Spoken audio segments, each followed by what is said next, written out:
Okay, someone has just posted table 11 and then the eyes emoji. Table 11 eyes emoji. Okay. Let me, you know what? I'm interested. Let me see what that means. Let me see what that means. Let me get the thingy, the ID for table 11. And let me not leak it as well. It's important. And we join, spectate, ID in. Okay, here we are. Table 11. Here. Okay, let's see. Let's see what the eyes emoji means. Put your suggestions in the chat of what the eyes emoji means. Someone is gonna be right. Maybe it's you. Is it a good thing? Is it a bad thing? I don't know.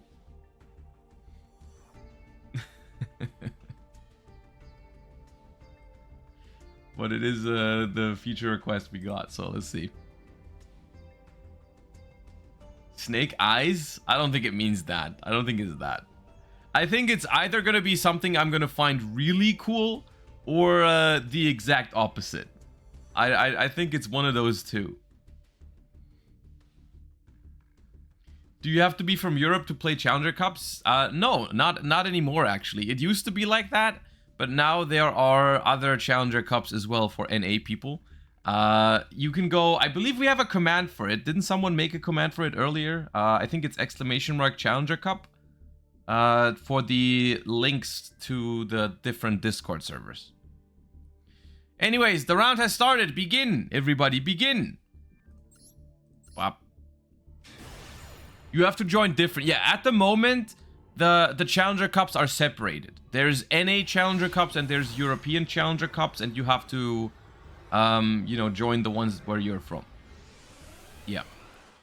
All right. What do we have? Who's going first? Jacobs is going first. Oh. Okay. Nothing being dropped in the standby phase.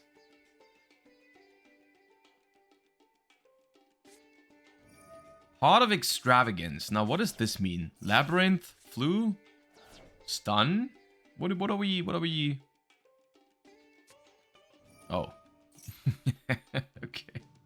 Now, I want to clarify. I think, guys, hear me out.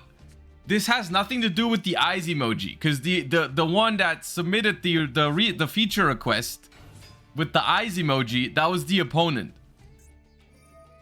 That was not Jacob 1615. I don't think they knew what the opponent was playing when they said, watch my replay with the eyes emoji. So it could still be a base deck on the other end. I don't know. But it certainly is a very, very strong opener from Fluanderies. Not only did the deck not open unplayable, but it opened Dimensional Fissure with the field spell, which is limited, and an Extravagance, which is limited. Didn't have Robina though, but it still had 2 birds, so I guess that works.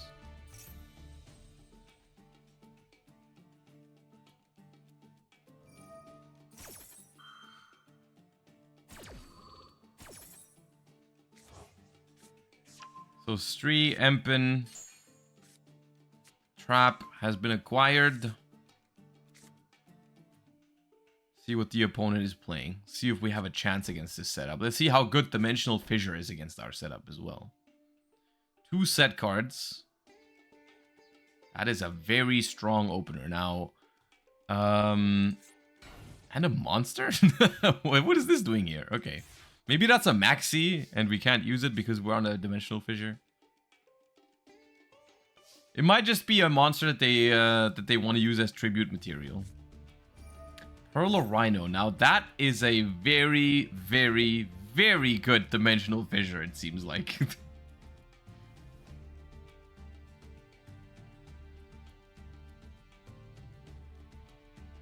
I have a suspicion that this is gonna be Paleo tier. Because they posted the eyes emoji. Maybe they wanted to showcase a very base deck. It is unfortunate that they got hit with the dimensional fissure, though. I'll say that much. But we'll see. I guess if it's pure Tearlaments, the dimensional fissure is a massive issue. If it's Paleo tier, maybe we can make it work. But the problem is we also have to deal with all the Fluandereeze cards, right? It's not just the fissure. There's also going to be like Impen and Apex and all that. I think it's Paleo tier. We're putting a lot of trap cards down here. They choose not to use the trap. Okay, if it's Paleo tier, do we maybe have like an Olenoids in here? Oh, a Dynamishes. Okay. Hold up. Hold up, everybody. It is Paleo tier. And we have an out to Dimensional Fissure as well. Unfortunately, it's a banish and send at the same time. So the Rhino Heart gets banished as well. I don't know if they were aware of that. But Dynamishes happens simultaneously.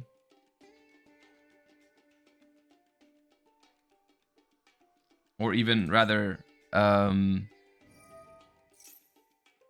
it's discard first, that's why. If it was simultaneous, it would go to the graveyard, I think. But okay, map activated. Gives us Robina now.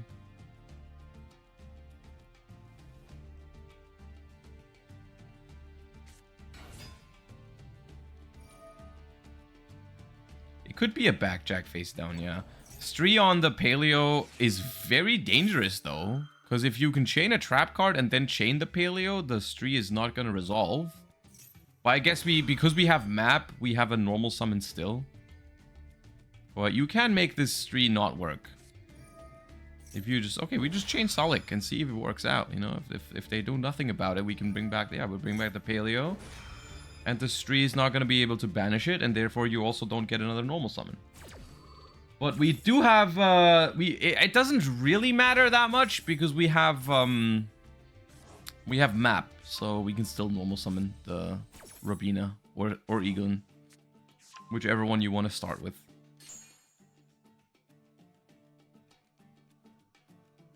It's still, we were able to get rid of the, wait, why are you can just normal summon, you don't need to use the trap for that. Am I missing something? We didn't need to. We just had a normal summon, didn't we? Yeah.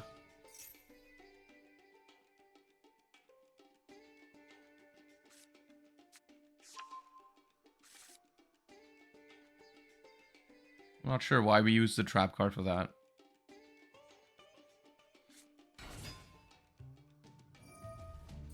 Okay.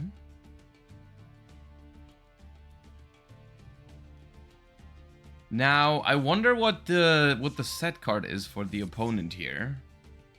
And the set monster, obviously, if it's something like a backjack, that could be very impactful. I mean, I have a hard time figuring out what it would be. I think there's two options. It could be a Maxi that they cannot use against Fluandereeze anyways, so they just set it.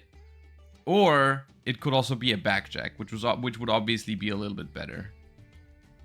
We're going for a Ryza.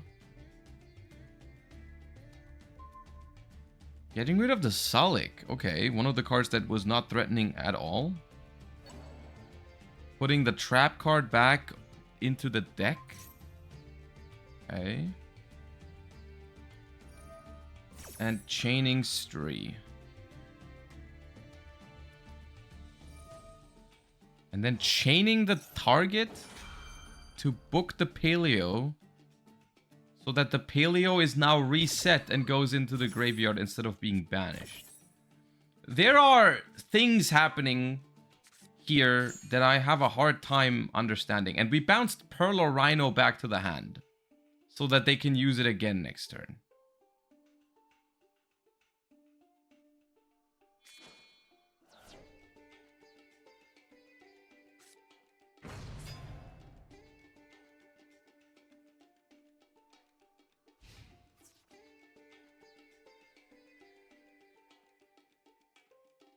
Interesting stuff.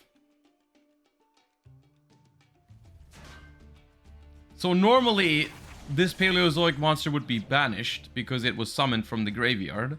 But because it was set that condition is reset. And now we activate Karmic Cannon, which is forcing the Apex Avian. Forcing the Apex Avian, probably in order to prevent it from negating a potential backjack. I don't think you would do that if this was a Max C. I think you do that because it's a backjack. Yup. Backjack. Gonna activate. We know the top card of the deck is a Sullik, but we'll see. Oh, hold up. Ooh, there's one play we have available guaranteed, guys. Even if there's no normal trap on top of the deck, what you can do here, because there's a Sullik, we can put the Sullik into the graveyard, because we can put it on top, then backjack, reveal it. It's not a normal trap card, so it gets sent to the graveyard. The Sullik triggers, we get to search a Tearlament, but even more important, we know that they already have a Tearlament's Kashtira in hand. So you could use that and banish the Sullik, because at the moment we don't have a Tearlament card. They do exactly that, okay. And they search for a Havness, alright. And now they use the Tearlament's Kashtira. Summon it in defense because of Empen, that's important. Mill 3 cards, what do we get? What's in the box? Nothing, Imperm. Well, good thing that there's an extra Paleo in the grave that shouldn't be there, because we shouldn't have used the trap card to set it. Well, okay, we don't get the mill, but we get the Paleozoic.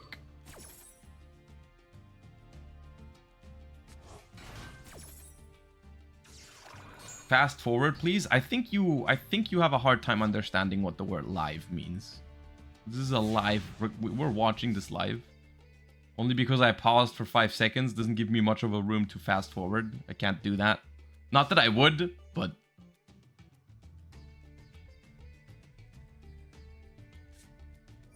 And there's that Perlorino we just gave them back for no apparent I don't know if... I don't see the reason to bounce a Perlorino back to the hand. But okay, here we are. We just gave them another Perlorino, and suddenly... suddenly it looks like the Fluanderies player is just like losing, because we don't even have the trap card anymore to put up another normal summon here. The only way we can even interact with the opponent is if we get to normal summon with map, but that would require the opponent to normal summon first. So Havness is activated. Grief even has a target because the Sullik was banished last turn, so phenomenal way to add the Sullik back to hand. And suddenly, Paleo tier is cooking, and this Fluanderies definitely handed it over, I feel like. Because now what we can do is we can summon a Kikkalos in defense position because of the Empen, but the Perlorino is now able to destroy the map, and then we can even normal summon because, yeah, the map is off the field. Could even, could also pop the Empen if that's, like, annoying to you. Imagine losing the tier with that opening. I mean, it's like, they had Dimensional Fissure plus full Fluanderies combo, plus apparently an Effect Veiler. That's not the end of the world, I think, for this.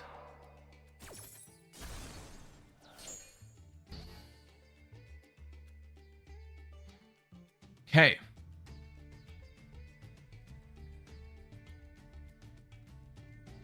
I mean, we still have that Sullik, and that's massive. Sullik, even if we don't have anything else, Sullik here is a very massive card to have for the long run. And it seems like that's going to be it for the turn, but we have 2 set cards, so Sullik plus 1 more. I don't think we know what the other one is. That could be anything, because they play a lot of trap cards. But Sullik is going to be able to send like the... You have 2 options here, right? You can Sullik send the Sharon for a guaranteed fusion summon and pop with the Perlorino. Or you can Sullik send the Kikkalos for massive chances of hitting it big, you know? I do think that when the field spell is gone, using Sullik on their normal summon is really strong. Obviously, it's a little bit of a gamble on whether they have the quick play spell in hand, but honestly, I think they would have set the quick play spell in earlier turns, so they would have had to draw it this turn. If they didn't draw the quick play spell this turn, I'm pretty sure they don't have a way to stop this Sullik, but they could have, obviously. It's a small chance, but they chain Max Seed now. Alright, that was not the quick play spell, but that's fine, I guess. I don't understand, but okay. Like, I'm not sure why we Max Seed in this spot and not after our opponent has committed to a special summon, but alright.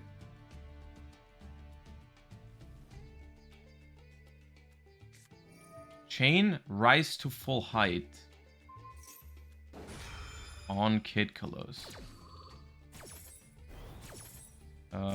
Okay. Gonna be able to stop the opponent from attacking. Not with this right now. Oh, okay. Well, oh, okay. I see. So what we can do is we activate Sharon now. And then in response to the Sharon, we chain Rise to full height on the Kid Kalos. And then the opponent won't be able to attack. That's why we chained it in the chain link earlier, because we wanted it to be in the graveyard. Still, this puts them really low on resources, right? Like, the opponent is still... I don't think Fluandereeze is going to be able to do much this turn.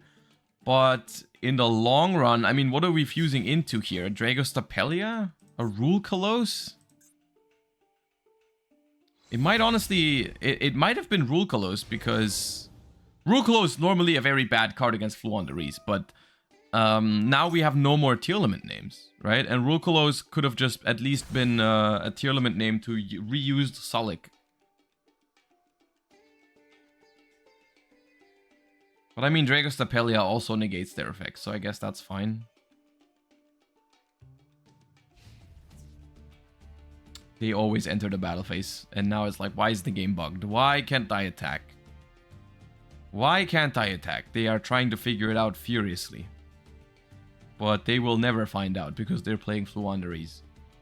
They have no chance of ever knowing.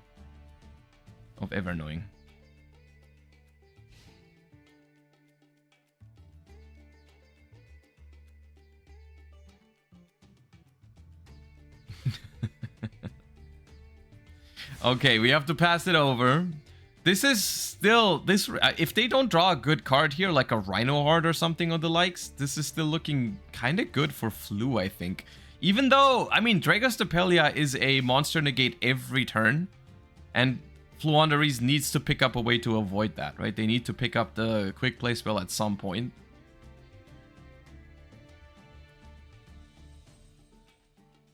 But for now, we can just, like, turn this Dragostapelia to attack, turn the Paleo to attack, swing over both. Don't think there's a reason to leave the Imp in there. The Eaglin, I mean. Oh, do they have something? Oh, must be like another Maxi that they are not... They had a response window there. I think. How is time looking? 3 minutes 15.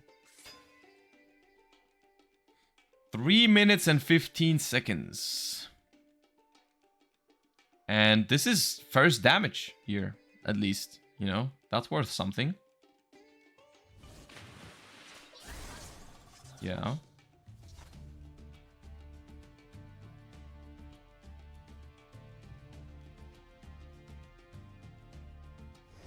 Blue plays evenly, that's a reason. I suppose, yeah, if you want to play around evenly. But the other question is, do they not just set evenly? Oh, we summoned Backjack. Okay. That's a good one to hit, honestly. That's a really good one, because the funny thing about Backjack in this deck is that it doesn't even have to hit like a real normal trap card. Like earlier, you can just hit the Tearlament cards and get their effects. Like, you can hit a Tearlament monster, mill it, use the effect. You can hit a Tearlament Sullik or whatever, like Scream, and use those effects as well. So like Backjack is almost guaranteed to create value here. So we have IP Masquerade now, Dragostapelia, and a Backjack. We know the top cards of the deck. This is looking very strong for the Paleo tier deck. And for Fluandereeze, we just know that they have a lot of the small birds in hand, right? That's what we know. Anything outside of that, I'm not sure if we have info on it. Like, I think it's just a lot of the small birds. But without the field spell, it's really hard to play through Sullik unless they drew the quick play spell this turn. Oh, not Sulik, the Dragostapelia now. Sulik too, but we don't have a Tearlament. Right, Apex as well. They have a bunch of small birds and Apex. They don't respond to the Dragostapelia, so the Eaglin is just going to be negated. And this is looking rough. How are they going to be able to deal with that? I guess they can at least... The Eaglin is at least big enough to get rid of the IP Masquerena as well. But still, that's not going to win you the game. Now Backjack. We're going to see what it hit. What was it? What did we get? Did we get a Tearlament? Maxi now is once again not the right spot for it, but okay. It's just the Morella. Okay. Massive Maxi.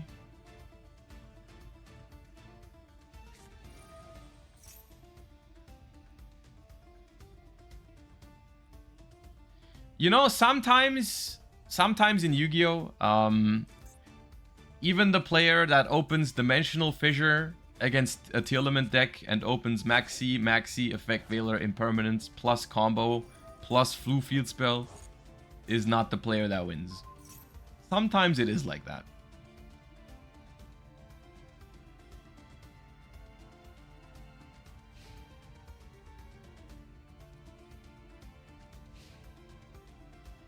Alright. We use Rise to Full Height to protect IP Masquerena. We draw for turn. And we shall see if the... Yeah, okay. We just leave. Okay. I don't know if it was time yet. Oh, it's time now. Okay, yeah. I mean, this was probably a win for the Paleo tier regardless, but based submission, based feature request, that was a treat. That was a great game. Okay, nice. Good luck on further rounds with the Paleo Tearlament deck. Okay, where do we spectate? Let me see. Anyone here? Ooh, you know what? I'm going in here. They were playing Paleo tier earlier. I need to check in. I need to check if they are based throughout the entire tournament or if they only were based when they requested a feature match. Let's see. Let's see what the situation is. I need to know. I think they're based. Why do you keep going in and out of the room? Because there's multiple rooms for over 400, for like around about 400 players.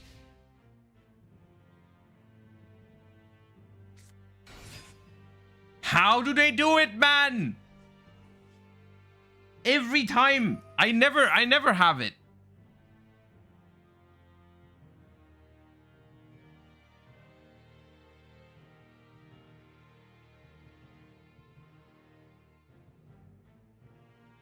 $60? No, it's 40. You are the Paleo player in this situation? That's true. I can't, to be fair, I can't really complain about not drawing Snake Eye Ash because most of the time I'm not putting myself into the position to draw Snake Eye Ash because usually it's not in my deck, right? So, it's only in my deck very rarely. Maybe you need more than 3 copies? Well, it's at 2. So. Morella for Saliak. Alright. So, are we letting, we let Tearlament's Kashtira take the wheel right away, or what?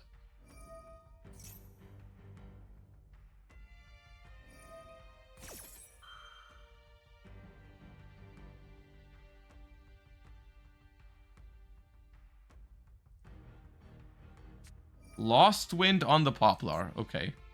Now we're actually in 2017. Lost Wind the Poplar. Bring back Morella right away.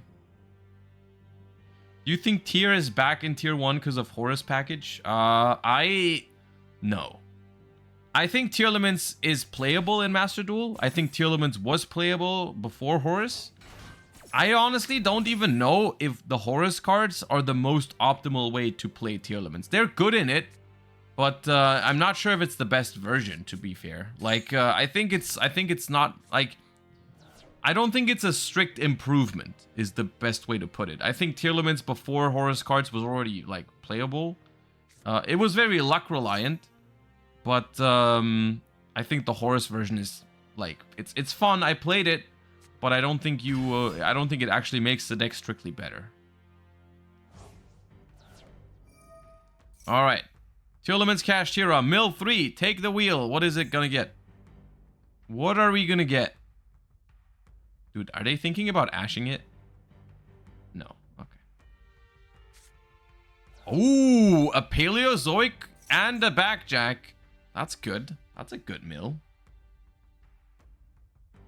That's a good mill.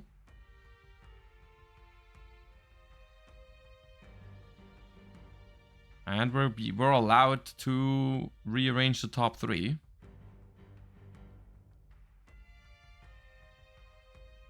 All right. I mean, the Snake Eyes still probably have a lot of play left this turn, so... All right, the order was changed.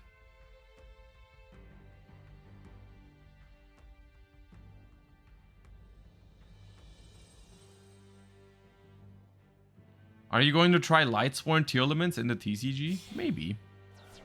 I am looking forward to trying the Lightsworn cards a little bit more because they felt good. Do you enjoy seeing others play Paleo? Absolutely. I love that Paleo is getting some more recognition at the moment. Like, more so that, like, I think most people are aware that they're not, like, the, like, tier 1 material, but, like, the fact that people are enjoying to play the deck is really cool to see.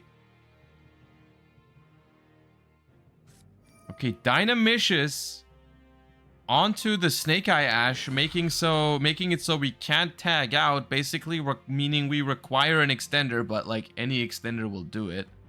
Right, like a bonfire wouldn't do it. But like a 1-for-1 or a Diabell Star or a Wanted, that's what we need. Essentially. Tearlaments are tier 2, probably, in Master Duel, yeah. I was more referring to like actual Paleozoics, but...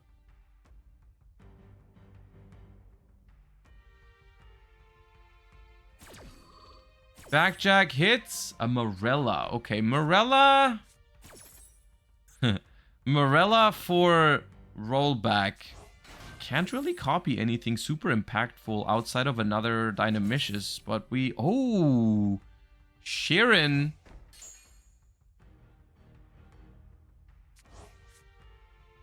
I mean, we still have 13 minutes left. Don't worry about that. Okay, Sharon into Kid Kalos can give us... Oh, Called By. That's massive. Okay, that's bad. Aye, that hurts. That hurts.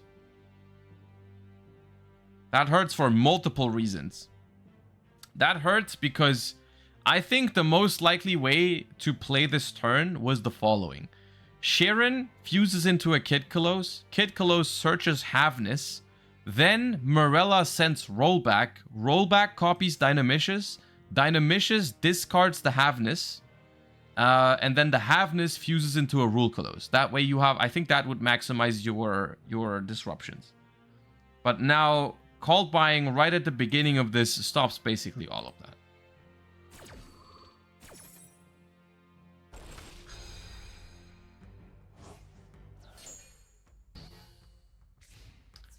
What are the odds I can go through the top cut with X2? I can check for you how many will roughly make it. Hold up. Because there's a way to calculate that. Hold up. We have 373 players, I believe. 7 rounds of Swiss. Top cut to top 32. It's going to be at 5 and 2. There's about 9 players that will make it, and about 50 that'll miss. So the odds are about 1 in 6.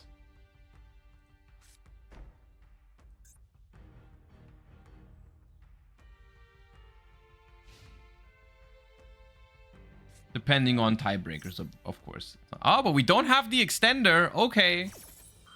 Not a very good Snake Eye player, apparently.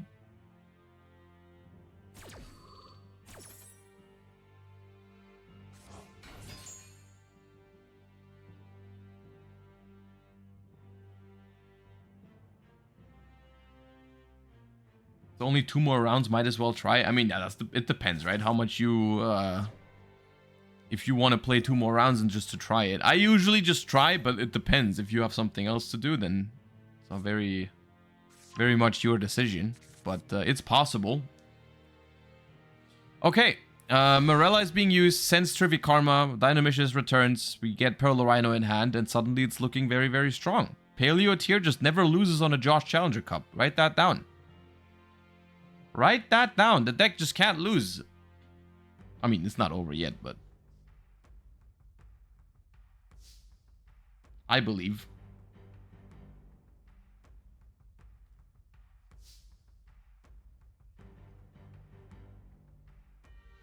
Just tuned in. Are we watching Dutch Nationals in between? We are not. This is the Challenger Cups are sponsored streams, so they are reserved for just the Challenger Cups.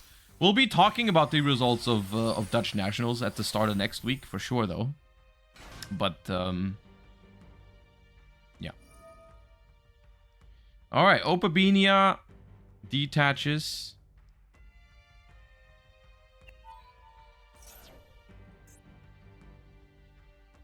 To grab a Paleo.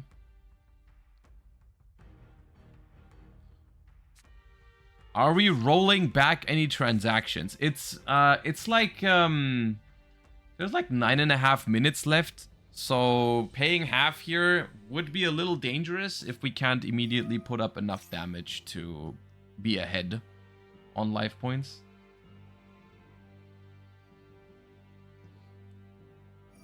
Will you stream tomorrow? I will probably be live tomorrow, yes. Probably. I mean, I plan on streaming tomorrow, yeah.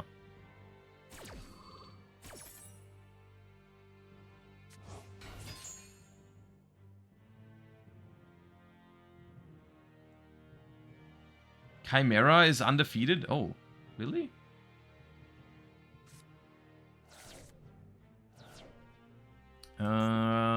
Vivid Tail. Ooh, to return Tearlament's Kashira back to the hand. I love the little synergies in these trap decks. I love transaction rollback for the kind of stuff that it makes people play at the moment. It's really, really cool.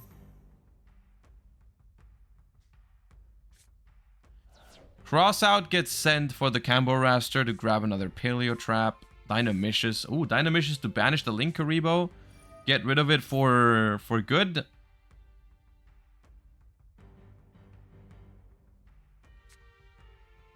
Rhino Horde with the Pearl Rhino. Normal summon it. Effect. I like where this is going.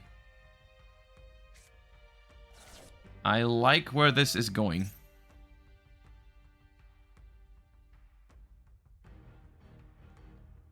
This should just be game, right? It depends on the cards in their hand, but you should be able to put up 8,000 damage. Yes. Unless the opponent has... I believe we're going to be summoning 5 times, so... Did you just fuse with Opabinia? That's based. They did. It's very funny.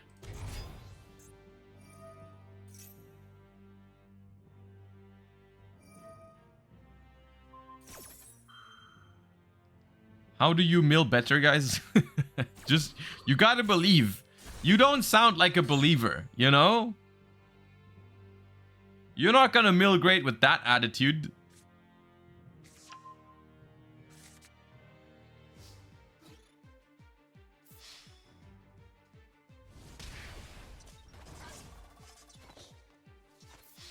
And that's because of the Pearl Rhino boosting 3 Tearlament monsters by 500. That's going to be way over 8,000. Well, not way, but like, it's going to be enough. We could have done more damage here as well, but not necessary.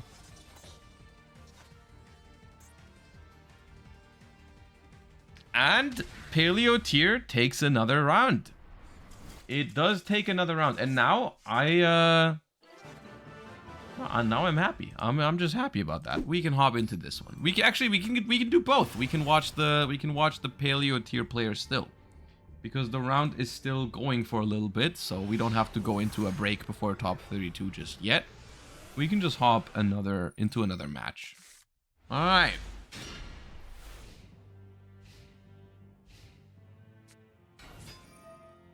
Rhino Heart into Havnis. Into Kikkalos.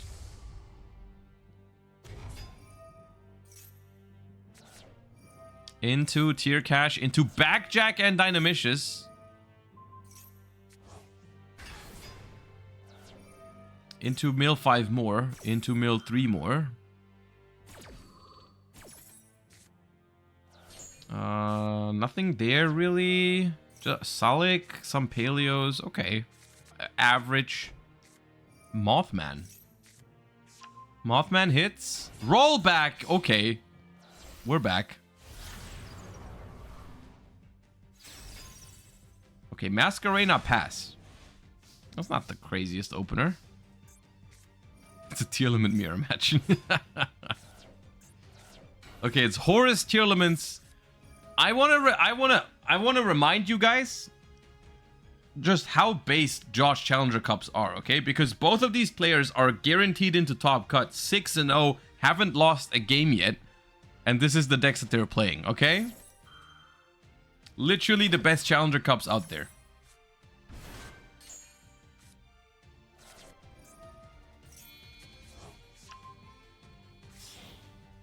Alright. Impulse summons a fire attacker. The Kikkalos goes and gets Havnist. Alright, we are legit. Who's gonna Gamba better, guys? Mills and Morella. Lots of Paleos, but no traps on the field.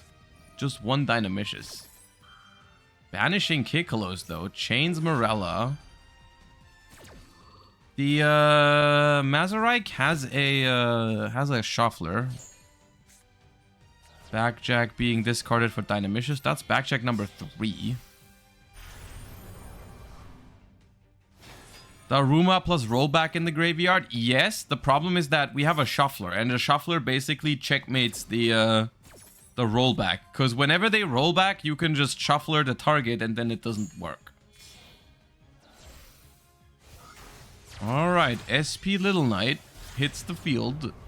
Tries to banish what?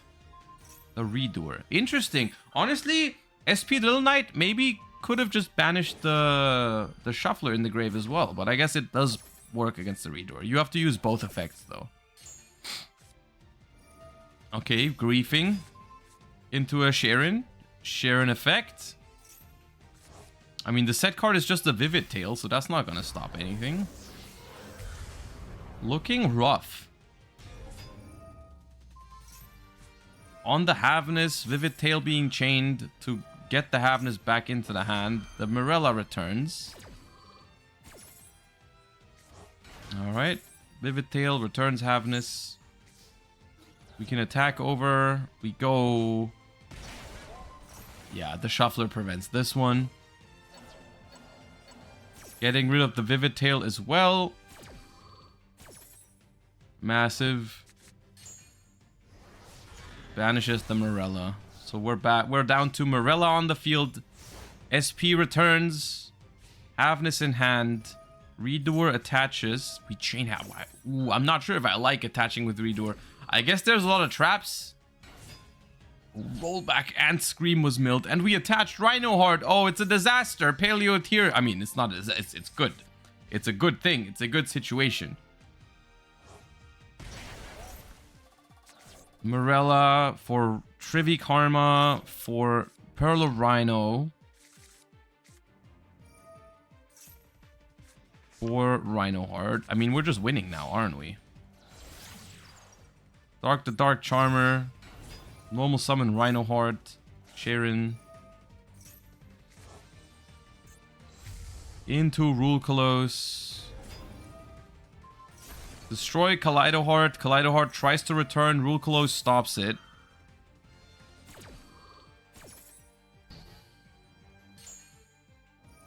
Dark on the... Yeah, they just win. Dude, Paleo tier cannot lose in my Challenger Cups. It literally can't. You guys ever seen it lose? Yeah, me neither. And here we are. Bop. Bop. Undefeated. Undefeated Paleo tier 7-0 in the Challenger Cup. All right, and here we are with top 32. Top 32 is about to begin. Players have already sat down in the room. And you already know where I'm going to watch, because I'm going to watch table number 1, as I've already announced in the last round of Swiss. We're going to be spectating table 1 Justinian against Lowy Rom. Lowy Rom? I hope I'm saying that correctly. But that is going to be the player that, at least during Swiss, played Paleozoic Tearlament. So I have high hopes for what they are about to bring into this top 32 match. We're gonna see. Obviously, there's a high possibility they won't be playing the same deck throughout all of the games, but we shall spectate table number 1. So basically, what we have here is a player that, on the one hand, we have a player that went undefeated in Swiss, hasn't lost a game yet, against Justinian, who got barely made it into top 32, 32nd place, 5-2 record. We shall see, and it still is Tearlament Scream. Do we have a Rhino Heart to pair with it? That'd be a phenomenal start into a top. Yes, we do. Okay. The Paleozoic Tearlaments just has a field spell bonus in Josh Challenger Cups, I feel like. Okay, we're choosing to. This is an interesting decision. We're choosing to go Chainlink 1 Scream, Chainlink 2 Rhino. Normally you do this the other way around. But in Paleozoic Tier, you would rather mill trap cards than Tearlaments sometimes, I guess. We still hit a Sheeran, and a Lost Wind, and the Morella. That's a pretty good mill.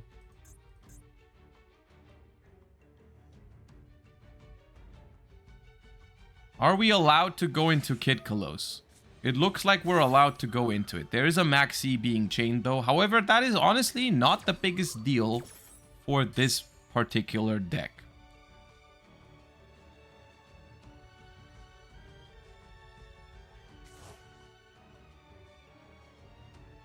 Like, I feel like we could just very easily make a Kikkalos here, search a Salik or a Crime, or a Meta Noise, and just leave it at that. We don't have to special summon an excessive amount of times. We do get impermanence on the Kikkalos. Okay.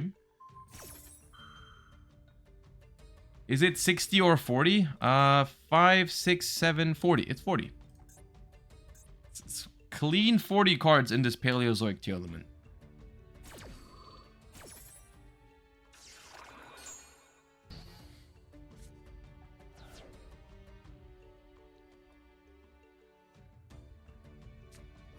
Ooh, a Mothman. We continue into the Max C. That's dangerous. Oh, what the Mothman just... Okay. Snipes itself, I guess. Trivi Karma into the graveyard. Driver being discarded for the opponent. Okay. Actually, funnily enough, I think this was the best outcome for the Mothman. Because you didn't want to summon into the Max C. You just wanted to get the Trivi Karma into the graveyard. It's very funny. That actually just worked out.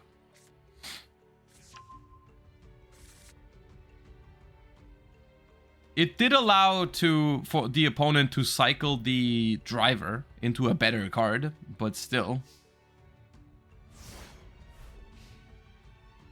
Alright, and we search a Salik and we pass. And Justinian, still, despite having a Maxi that resolved, only 5 cards in hand. See what they're playing. I think we watched them earlier, but I forgot what deck it was. Prosperity. Was it maybe Labyrinth? I forgot. Maybe they're also playing a different deck now. Or was it Unchained? I don't know. We saw Driver, so maybe it was the Labyrinth. Which deck plays Prosperity and Driver? Has to be Lab, no? Oh, Pearly. It could be Pearly. Yeah, no, you're right. That could be. Yeah. It is Pearly. You're right. Yeah, okay. Also nice. See, and it's cool because this is exactly showcasing what I said at the start of the tournament this morning. In these Challenger Cups, you see some Snake Eyes. For sure, it's a very good deck and people play it in a competitive environment. But we still have a lot of matches today where people are also showcasing some other archetypes, and they are to great success. I mean, both of these are in top 32 at the moment, which is why I think these Challenger Cups are always such a great time. Alright, Pearly Street basically invalidates the Sullick unless we have to normal summon at some point.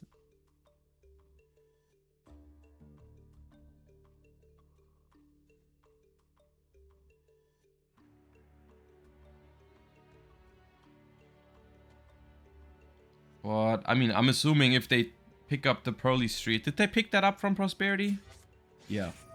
I assume if you take that one, you must have a plan to not normal summon. And there it is. They had a normal summon in hand, but they can afford to discard it for a Pearly.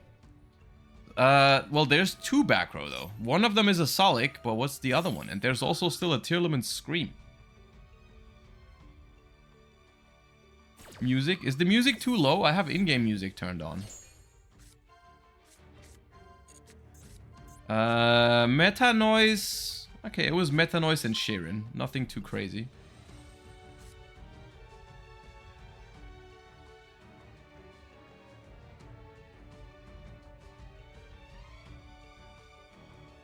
Meta Noise. I mean, Sheeran. I guess Rulcolos is pretty good.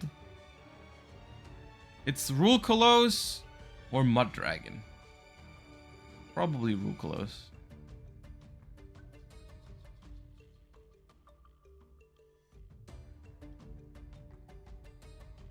Bup.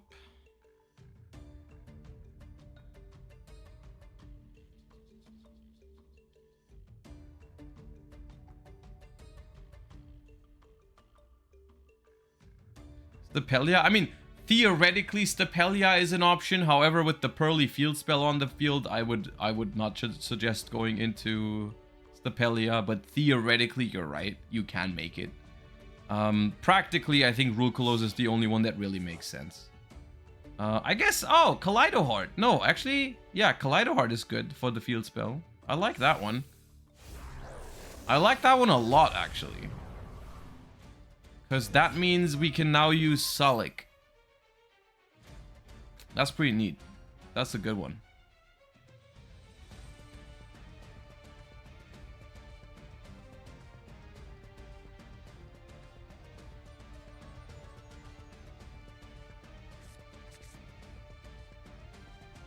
I was just checking the graveyard and saw no other Aqua. I forgot we had a Kikolos and Rhinoheart on the field for a moment.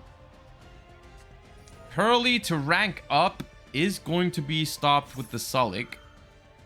Alright, that does tell us that we have... Do we know which card they have in hand?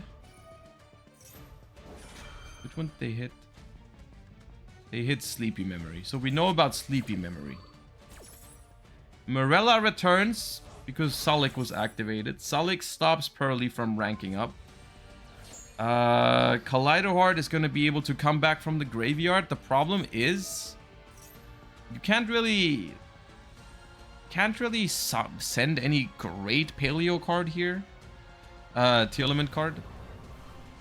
Because what do you send here? You have one more fusion effect, but you can't really make a fusion here.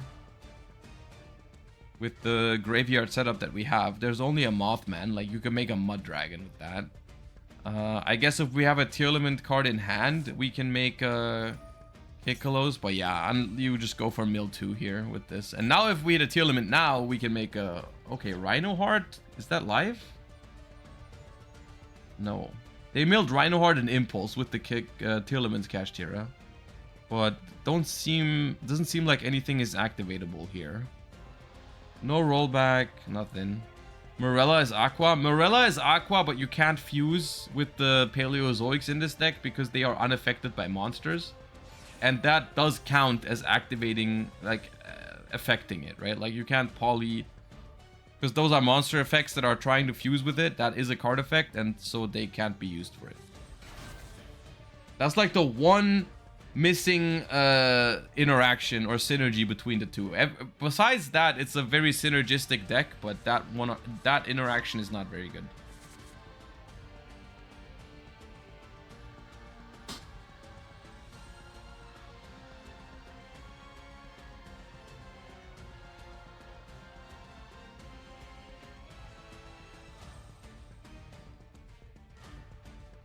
I think it's really gonna come down to what that last set card is. So they've exhausted all of the stuff that we know about, all of the interactions from the Tearlament portion here. It's really gonna depend on what that back row is.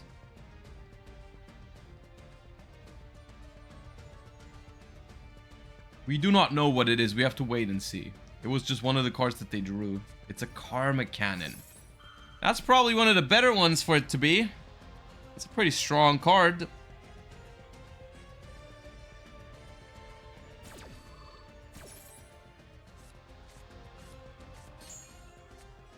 No further Paleozoic in the graveyard to chain to that. And now it's all about... Do we have another Pearly Quick Play to summon another monster? Even if we do... We've already used Perlily's effect to rank up. Which means that even best case scenario... We have to hit with the White Cat, right? We have to hit with Pearly. Face down Paleos are no longer unaffected. That's true. Now you can fuse with it, I guess.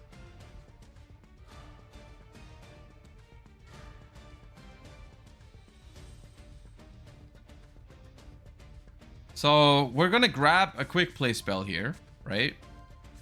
Or just a Pearly, right? Just like that. We can just normal summon it as well. Probably better if we hit that. So 1 in 3 though.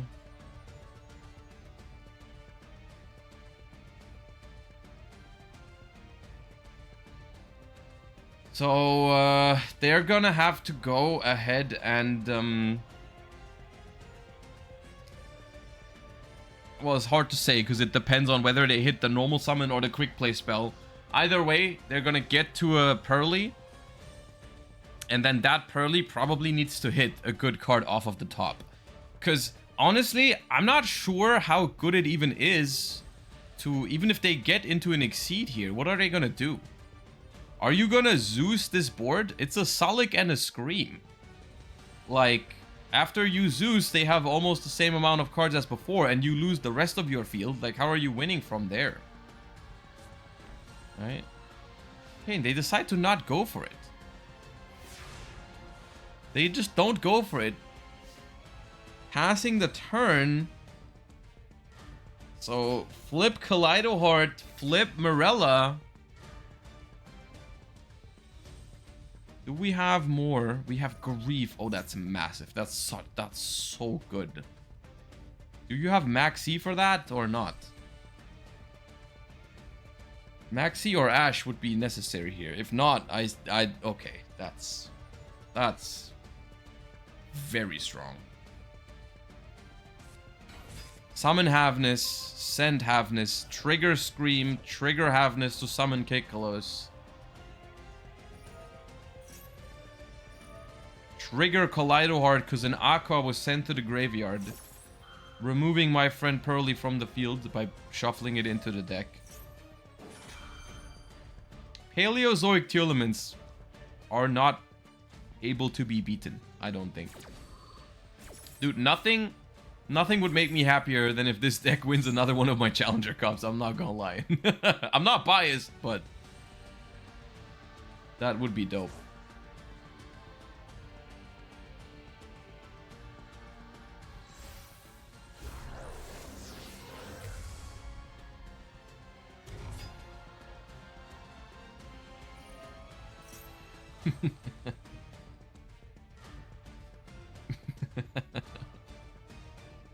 I'm not biased, but I want this deck to win. Yes, that's how it works.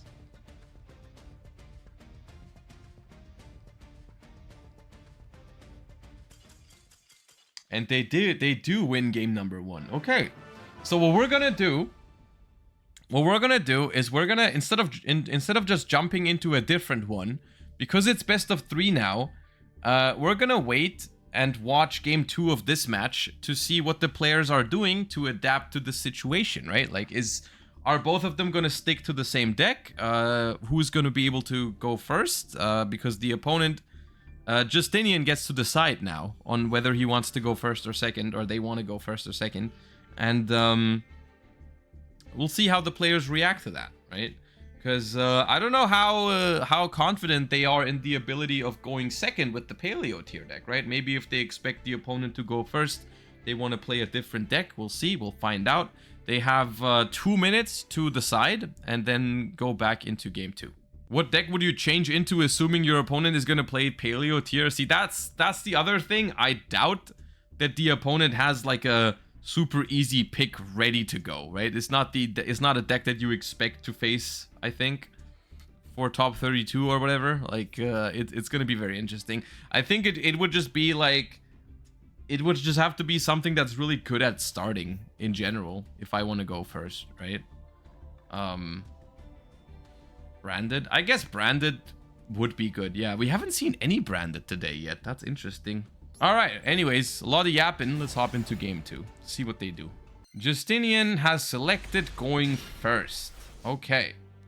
And they are doing so with Curly. See, all this yapping, this happens every time. All this yapping for people to just do the same thing again. It's always like this. Oh. The Gamma on the Max C. That hurts. That might be a very fast game too. Uh-oh. Uh-oh. Driver not even from hand. Insult to injury. Sleepy Memory, Pitch Effect Veiler. Into a Lily. Now the question is, do you even play Omega for the unlikely case that this happens, or do you not? Because some players, oh, they might. They do. That's massive. Okay, there we go. Cyframe Lord Omega banishes a card from the hand, which is Bonfire. See, they did not stick with the Paleo tier for going second. They don't believe in it for going second, which I guess is fair enough. They went for some fire deck. Probably some Snake Eye variant.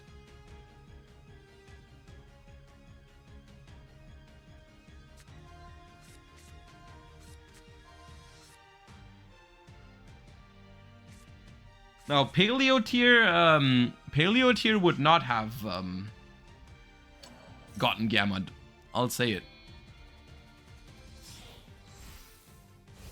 But the thing is, like, I can understand their reasoning, right? I can understand their reasoning in all seriousness, because it's like Snake Eyes is technically a really good deck at going second against Pearly, because you can fit a lot of like Imperm, Veiler, Ash, all that into your deck. Plus, you can just add one Kurikara to it, so you don't have like, in case your opponent does get to make that Noir, you still have a way to out it. Like, it's a good deck against Pearly, I think, in these situations. Definitely okay.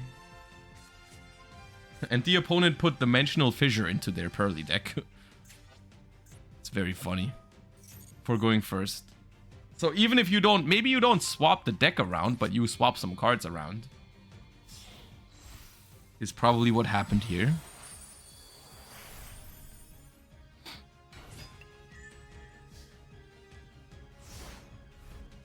Alright, Beauty and Noir. Not the craziest opener. It's still good. Because we also, I mean, because of the Gamma, really. Like, honestly, if the opponent... Like, unironically, if the opponent still had 6 cards in hand and just this Max C Gamma interaction just didn't happen, this was probably way more manageable than with 4 cards. With 4 cards, this is very hard. With 6 cards, maybe.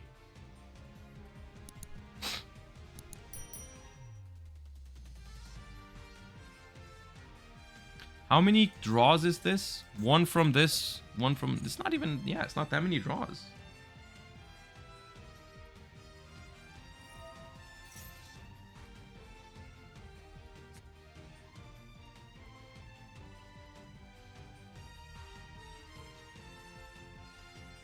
Fissure was better than a Beauty, in my opinion. What do you mean? The Fissure was revealed off of Pearly. They didn't have the choice to add it or something. They just revealed it with Pearly, so they didn't get to choose to get it. It was just, we just saw it. We just saw that it was in the deck, but they had no chance of getting it there.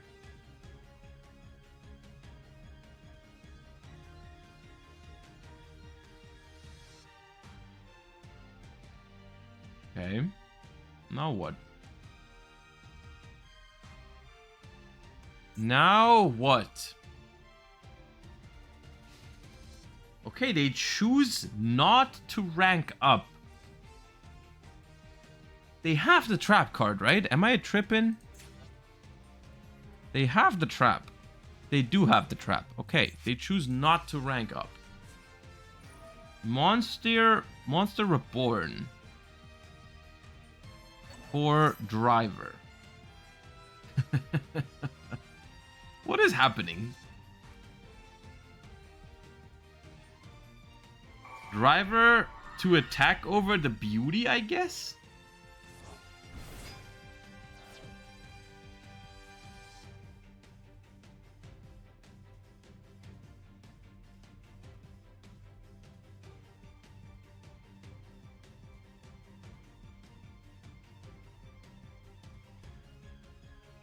This might be how the turn's table. The Gamma was... It looked so good for Justinian. Now the driver's on the other side of the field.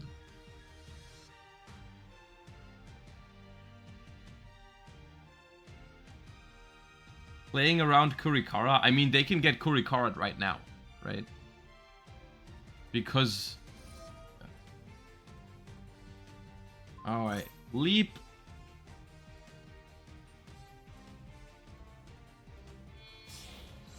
Into a Noir that is affected. It's not unaffected. It doesn't have enough materials for that. It has 4 materials, 2 of which are probably going to be used on the driver here.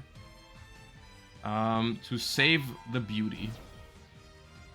So we can go into main phase 2 now with 3 cards in hand, and the opponent has beauty negate and 1 Noir spin, which is hard to navigate through, but not impossible, I feel. But, of course, having to use the battle phase for this is not pleasant. Oh, Droplet, though. Oh, what do we send? Do we have a good send? I have a gut feeling... that the Bonfire was by far the best card in their hand. I think the unfortunate part about this entire situation is that the Bonfire, it seems like it was by far the best card that they had. And they lost it to the Omega.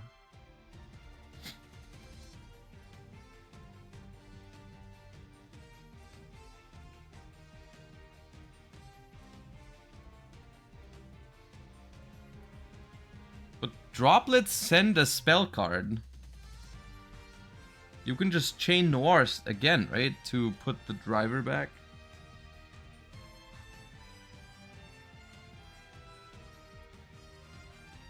But then the Droplet just negates the beauty, right?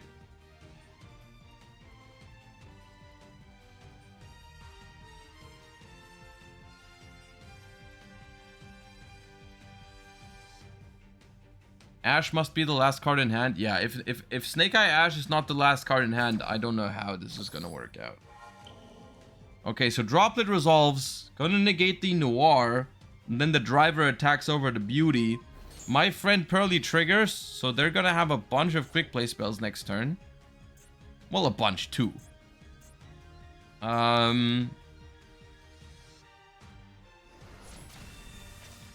It's a spin again? No. If you spin again, the reason why it's not spin again is if you spin, your beauty doesn't die by battle, and then the My Friend Pearly doesn't add you back the quick play spells. You want the battle to happen actually here.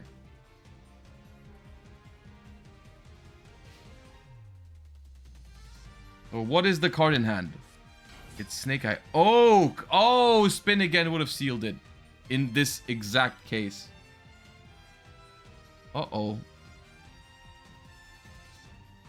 That's the only card where it makes a difference.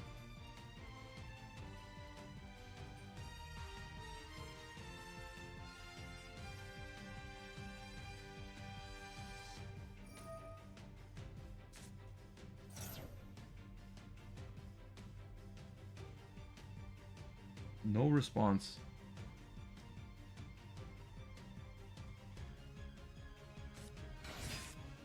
Royal Snake Eye Ash.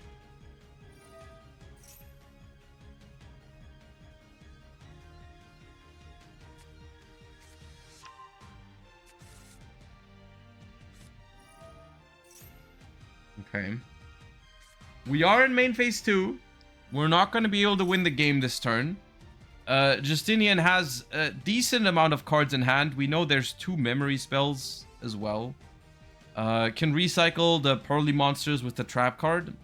So Justinian is still looking in a solid position here, but definitely going to have to face a solid Snake Eye board.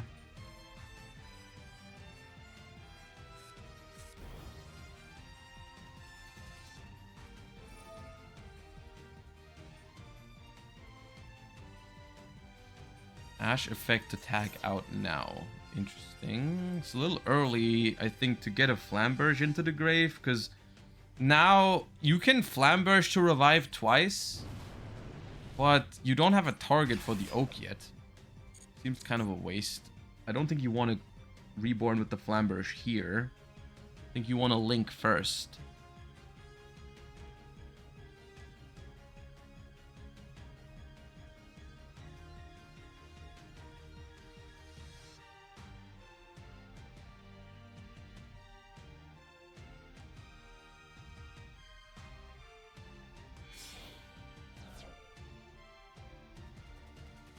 I think it was wrong not to spin again.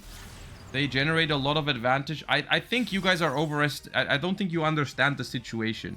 The beauty with the droplet, you were always out of interruptions for main phase 2. You never have any more interruptions.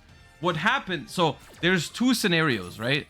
There's literally 2 scenarios. The driver is here, the noir is here, the beauty is here. If you chain again to spin the driver, the droplet just negates the beauty, so you also don't have a beauty negate. So you move to main phase 2 with 1 card in hand, no interruptions. If your opponent has a Snake Eye Ash, you lose everything, and you don't even get the cards in hand from my friend Pearly, right? You don't even have a follow-up chance. And so what they chose was, and if you, so basically you don't have an interruption either way. Like, it doesn't matter. And the only upside of using the noir on the driver is that the driver is gone. Which, the driver being gone makes a difference only if the card in their hand is specifically Oak or Sinful Spoil, original. 2 one-ofs in the deck. Those are the only punishes for the play that Justinian made. And I think you're using hindsight for the turn, because it was one of those cards. You're like, oh, should have done that. Or which, or I guess which, yeah, Wanted and Diabellstar. I guess that overall makes it there's enough cards to mirror, but it's not a clear cut. It's not a clear cut. Obviously, it's better. I don't think that's true.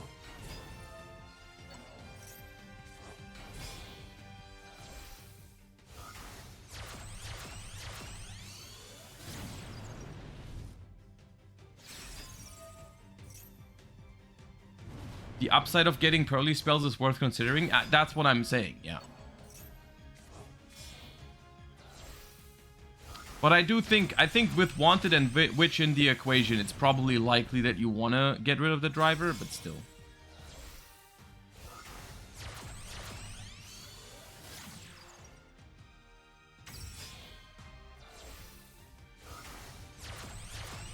Okay, I'm not quite sure why we go for the Nightmare Phoenix here. Because we don't have a battle phase anymore. But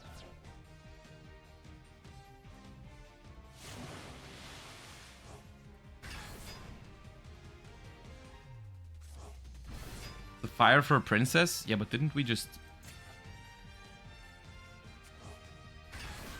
Could have just left the fight. We made the Phoenix with 2 fire monsters.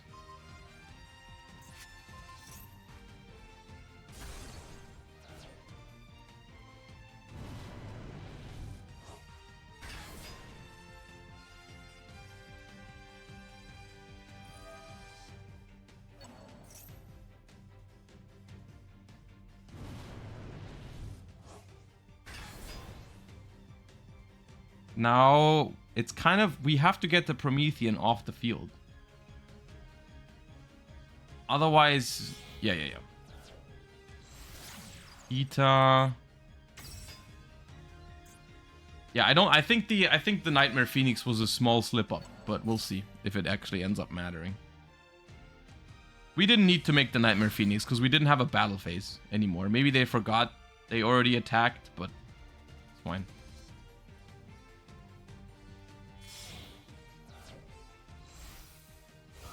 What is this? Apple. Okay. You see, and literally, the fact that they have the bunch of cards in hand is the only thing that's keeping them in this game. If they didn't have a full hand here, there would basically be no chance. So I think there was at least some merit to the play that they made.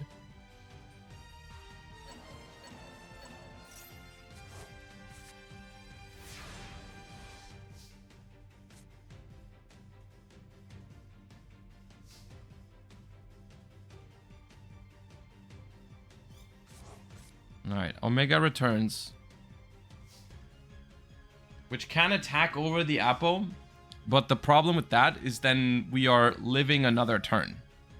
Which apparently we are doing that regardless because Prosperity is activated. I don't think we're going to be able to do enough damage through Prosperity. But it's always super dangerous to give Snake Eye another turn. Because, we know they have Bonfire in hand. I guess we can take that away with Omega again. Losing some extra deck stuff. We're getting lower on extra deck numbers. 9 cards left in the extra only. Revealing 2 Pearl Lilies and a Ghost Mourner. Okay.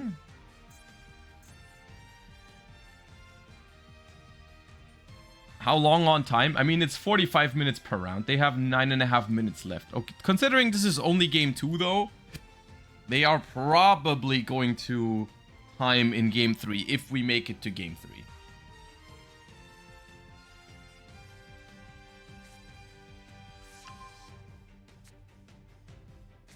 They would need to win this game quickly, yeah.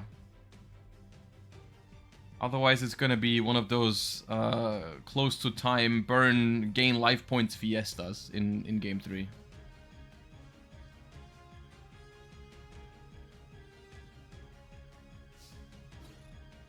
Okay, going to the battle phase to bait the Appaloosa. This does multiple things. First of all, we are still lower in life than the opponent, which can be dangerous. But second of all, if we play into this Divine Temple now, we have no way to bait the IP Masquerena anymore. In the battle phase. We're using Happy Memory in the battle phase here, okay.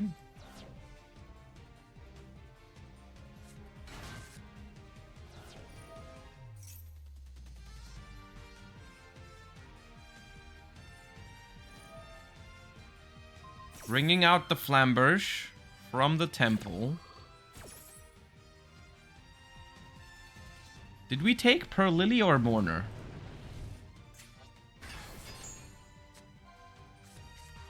Added Pearl Lily, okay. And Pearly whiffs. Reveals Gamma, Ash, and Maxi. Unfortunate. Okay. Ooh, it's not looking too hot. Pearly tries to rank up. Flamberge brings out the IP Masquerena. Did we have Pretty Memory in hand?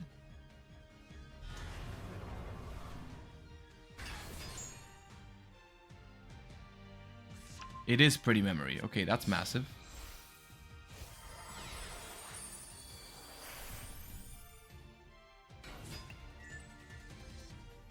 Okay.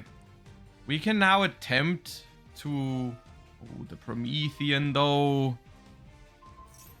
This is rough.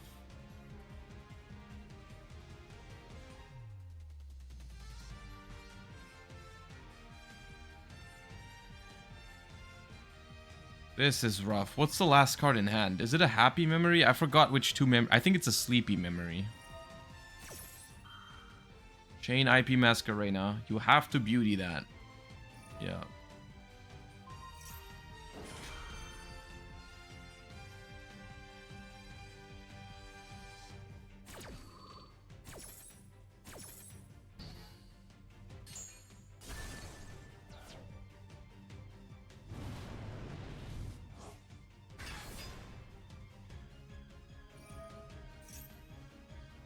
We do get back the quick play spells, but the opponent... I mean, the problem... The main issue is that it's main phase 2. Because we had to attack over the Appaloosa like that, dealing with all of this in main phase 2 for Pearly when, like... It... didn't even battle with an Xyz monster, so Zeus is not an option. How are you gonna deal with all this follow-up? Look at all those cards just jumping out the graveyard like it's nothing. Bop, bop, bop. Oak gets to add back. Poplar gets to search if we still have a target. I'm not sure if original is gone. No, it should be in the deck. We get back 3 memory spells, but how is that going to contest all of that? I don't see it.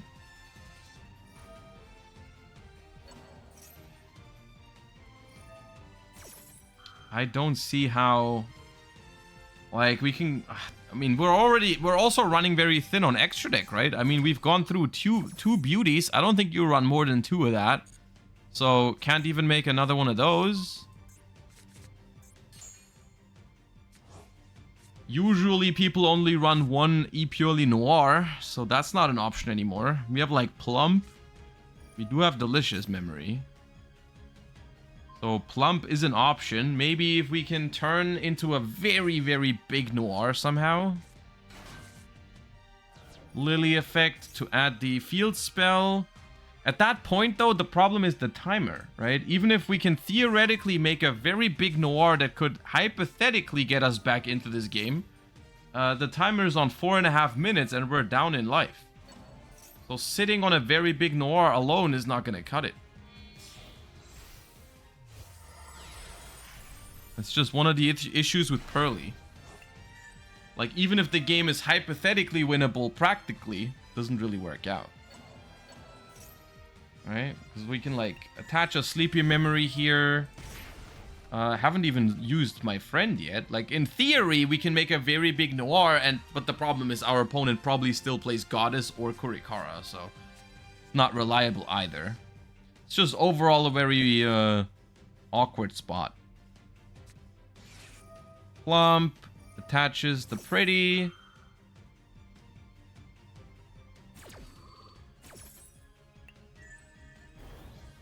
We go to 5 materials, so we can make Noir. We can attach some of our opponent's stuff to it, but there's no way this wins the game in like 4 minutes. It just doesn't happen.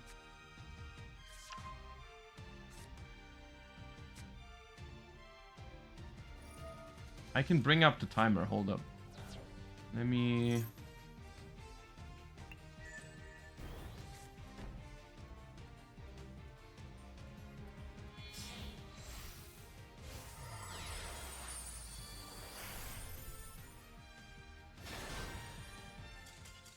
Okay, never mind. They see the writing on the wall anyways. I was trying to figure out how to put the timer on, but yeah. That was a good match. I'm not gonna lie, I enjoyed that one. That was a good match. Those were 2 good games. Well played to Justinian as well. Congratulations on Loey Rom to making it to the top 16, representing Paleo Tier. Still undefeated with Paleo Tier. There's still a lot of Snake Eye in the tournament, so why don't we showcase a player that hasn't played a lot of Snake Eyes so far in this tournament. Let's hop into table 1. Tub is Cute versus Loey Rom.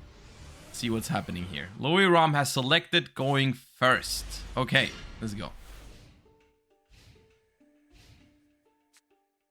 Hurler Rhino. Like a true Tearlament soldier, we opened Hurler Rhino plus Scream. Can't ask for much more than that. Of course, of course. And Rhino Heart sends a Tearlament name and Scream mills 3. Which is a Tearlament's Kashtira, a Rise to Full Height. Not in an Impulse. The Impulse doesn't do much. But we get to mill with the Tearlament's Kashtira. And we get to fuse with the Havness into a Kekalos. The opponent is playing 41 cards. Doesn't give us much information. Ooh, a Meta Noise and a Vivid Tail. That's a really good mill, because Meta Noise can add back the Tearlament's Kashtira from the graveyard. So we're deciding to fuse with the Rhino from the field so that the Tearlament's Kashtira stays in the graveyard. We can add that back if we want to from the Meta Noise, and then we can later on bounce it back to the hand with the Vivid Tail. That's pretty good. And we have a Rise to Full Height for battle phase protection. Impermanence on the Kikolos. Can you use Vivid Tail to dodge this? Yeah, I think you could. Not sure if you want to do that, but you could do that. Meta Noise adds back the Tearlament's Kashtira. The Kikolos does get negated. We let that happen. And now Tearlament's Kashtira is going to be able to mill 3, and Vivid Tail can bounce it back to the hand. So we can do it again on the opponent's turn. Meta Noise banished. Attempt to mill 3, what do we get? Double Impulse and Sharon. Okay, the Impulse is not too exciting. The Sharon, very exciting though.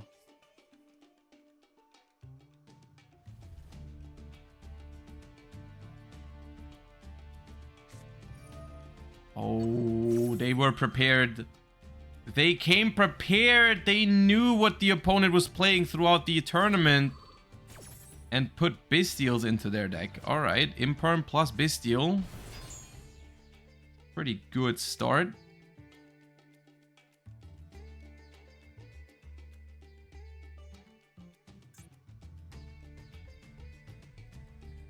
Okay, the Bystial technology coming through.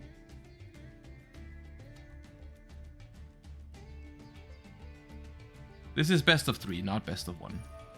Vivid Tail to put Tearlament's Kashtira back to hand, setting itself.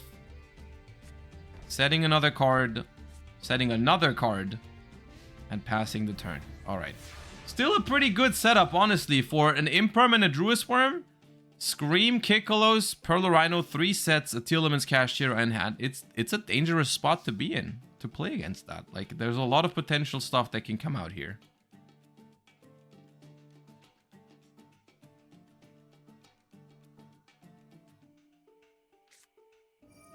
Starting with a Pot of Prosperity. So probably once again, not a Snake Eye deck here. What could that be? Pearly with Bystials? Vanquish Soul with Bystials? That would make some sense.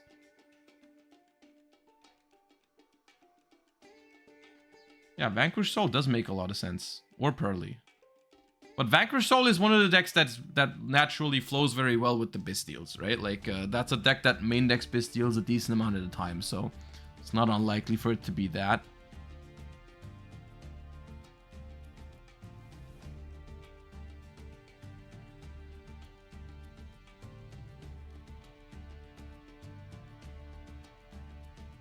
I think it's Snake Eye. Really?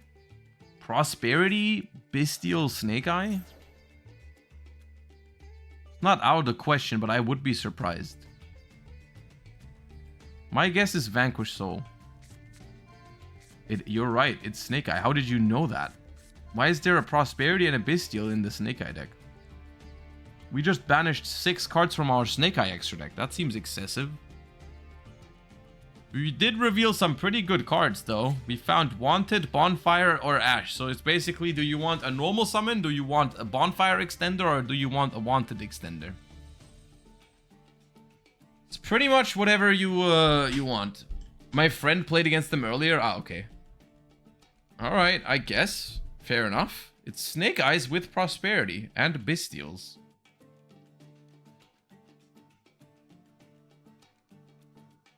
A lot of people play Prosperity since the Snake Eye and Wanted semi-limits. Okay.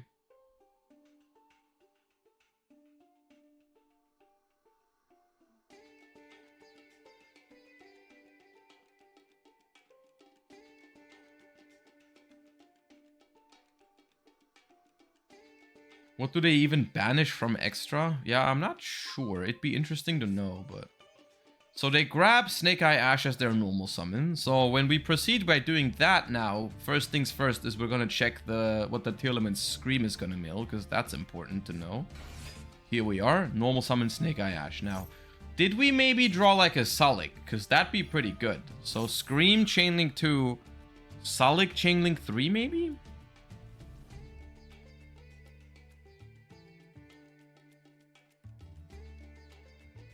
It is Sullik. Okay, blessed. That's gonna enable... That's so much. That negates the Snake Eye Ash and mills 5 more cards with the Kikkolos. We chain Rise to full height on the Kikkolos so that when it leaves the field, the opponent can no longer attack anything. Sullik, send Kikkolos, negate the Ash, mill Trivi, Karma, Paleo, and Rhino Heart with the Scream. Nah.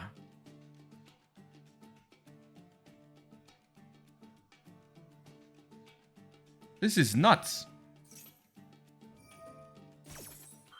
Rhino Heart can activate. We know they have a Tearlament card in hand with that Tearlament's Kashtira. Sometimes it's your day. You see, but how is it always a Paleo tier player's day when my Challenger Cup happens? Like, why are they always on the same day? I'm not complaining, I'm just wondering. Why is that? Why is that?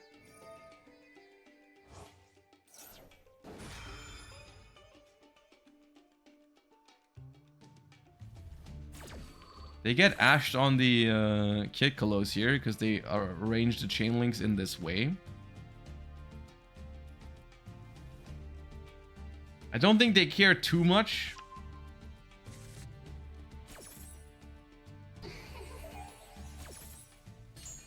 Rhino Heart summoned back by probably discarding the Grief. Yep. Is there a banished? There is a banished. How did this get banished? Oh, from the Tearlament's Kashtira earlier. That's nice. Okay. Now, we can probably just make, like, Kaleido Heart or Rulkalos. Which also triggers the Perla Rhino.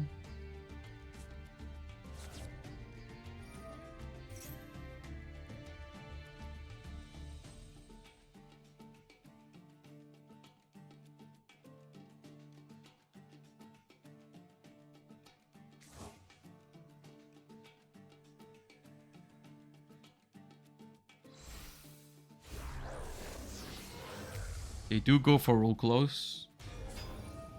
Perla Rhino is going to destroy either Druid Worm or Snake Eye Ash. They go for the Snake Eye Ash. That's understandable. So normal summon is out of the way. 2 cards left in hand only. Morella activates and we just scoop it up. We call it a day. We've seen enough. Paleo tier too strong. They all crumble when the Morella is activated. I'll tell you that much. When the Morella is activated, they've all seen enough. They leave. Okay. Game 1 goes to the Morella player. Let's see what happens in Game 2. Let's see what kind of decks people bring to Game 2. Game 2 begins. Let's see what happens.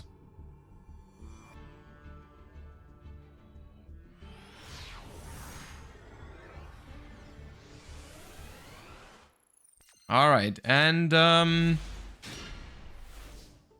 Tubby's Cute wants to go first with the Divine Temple, so not deviating from the Snake Eye deck.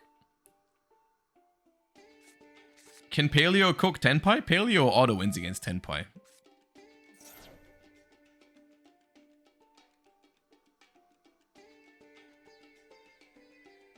We're gonna have a good time, by the way. When Tenpai comes out in Master Duel, we're gonna have a great time. We're gonna play Paleo all day. I mean, not like that's any different from what we're currently doing, but we're gonna have a good time. Ashing the Impulse, okay.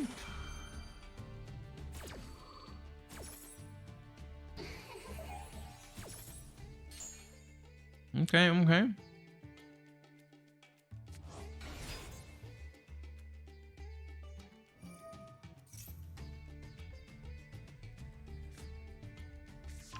Ash into Poplar. Little bit of an unconventional combo, but it does work. Do we play a third search target for Poplar? I would assume not, because we had Temple and Original. I think this Poplar just doesn't search anything.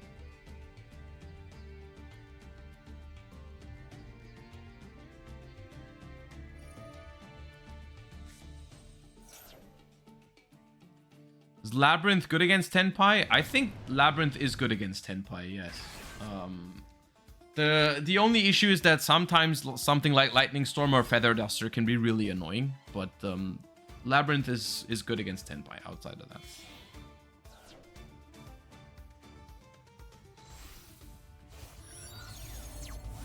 Red Reboot is legal in Master Duel, so I don't know how much fun it will be to get sacked by Red Reboot. I don't think people are gonna main deck Red Reboot in Tenpai. Because isn't Red Reboot legal in the OCG as well, and they don't use it? Or is it banned there? I'm not sure.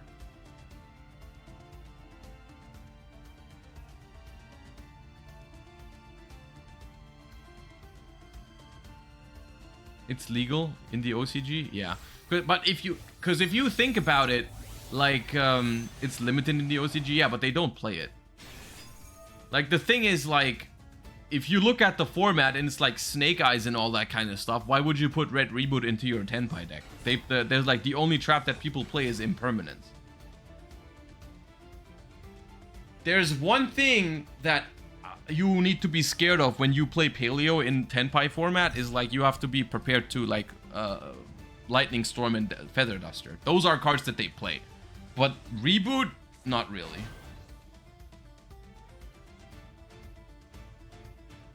They side Reboot? Yeah, can't do that in Master Duel. I don't know if they're gonna main deck Reboot. Like, it doesn't seem like something you would want to do. Because what would the ladder be, right? After Tenpai release, what would Reboot really be good against, right? Like, Snake Eyes? No. Other Tenpai decks? No. Like, what do you want Reboot for? For specifically Josh with his Paleo deck? Sure. I guess. Oh, Sunlight Wolf. It's been a while since I've seen a Sunlight Wolf combo.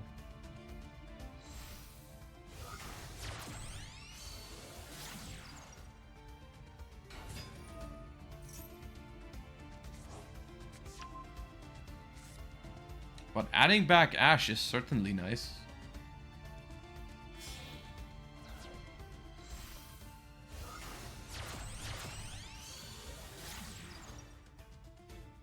I'm not sure why we go through Hita here. Because we could have just made Promethean Princess right off the bat, right? This was already the material needed for a Promethean Princess. Why did we go through Hita? We just used Hita for... I feel like no reason, but I guess.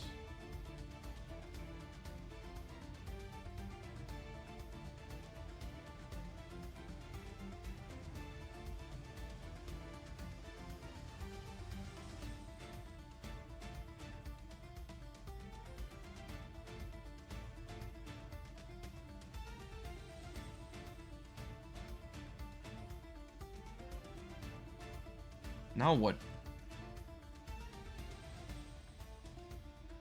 Now what?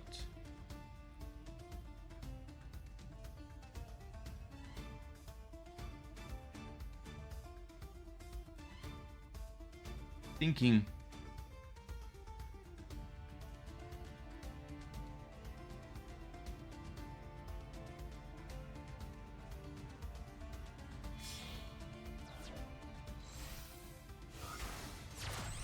After a long and hard think, we have reached the conclusion that the best Link 3 in the game is probably the best Link 3 to summon here.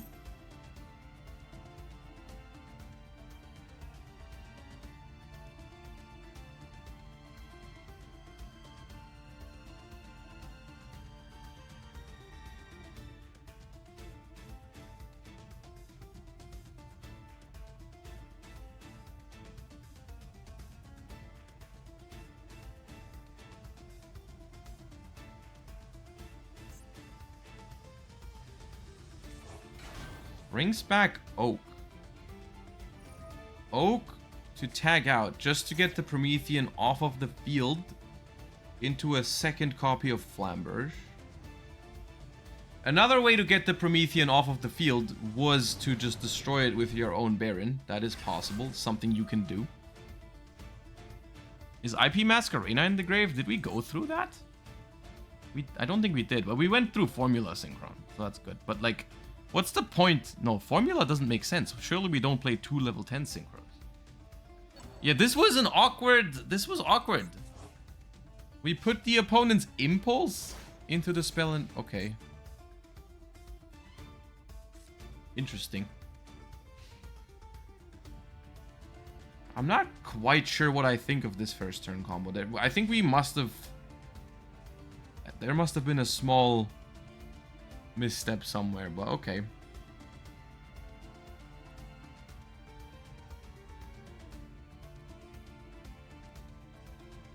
So they can summon Diabellstar for free. I think the thought process with this is probably that you want to clog their spell and trap zone, assuming they play the Paleo tier deck again. That might be something to consider. I'm not sure.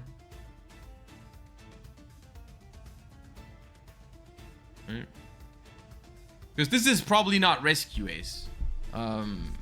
Yeah, it's the same deck again. We saw the Turbulence, we saw the Impulse in this deck earlier. So, I think the reason is probably to clog some of the back row there, to not enable like set 5, right? Which makes some sense. I've definitely had games playing my Paleo deck against Snake Eyes where them putting stuff into my spell and trap zone was a problem eventually. That can happen. Not sure if it's going to be the case here, but it could.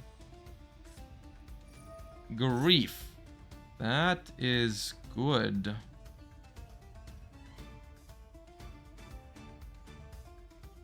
I mean, at this point, we only really have the Baron left, right? We have Baron and Promethean Princess. But Promethean Princess against Tearlaments is not really a good interruption, because most of the things that you destroy are just gonna use their effects anyways. So, gonna Baron the Grief here, and we have 3 potential ways to keep playing. What do we have?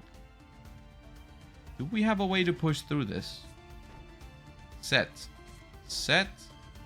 and...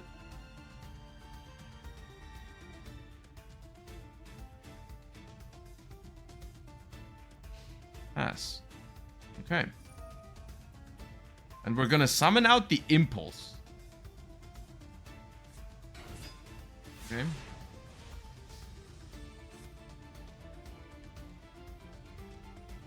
Wouldn't Baroning the name be better? You mean like letting them send a Tearlament to the graveyard with Rhino Heart and then Baroning that effect? It can be better, however, it lets them put stuff into the graveyard. Like, if they can keep playing, it's easier for them to fuse because they have more names in the graveyard. It's easier for them to like resolve Tearlament's Kashtira and all that because you let them put stuff in the grave. I'm not sure. I get the idea though. I get the idea.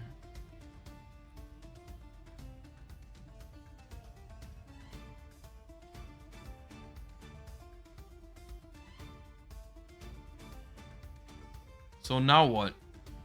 I feel like Lowy is forced to do something here, because you can't just let them enter main phase 1 and make the Baron again with Flamberge and Formula, because then Baron is gonna be there again, basically resetting the negate. Flamberge is gonna bring back 2 things. It feels like you have to do something now. I don't know if Morella for Rise to Full Height is kind of desperate here. That doesn't feel like a play that wins you the game. That just feels like a play that makes you not lose on this turn, but overall you're probably still losing. So we just make Baron first action now. That seems very awkward.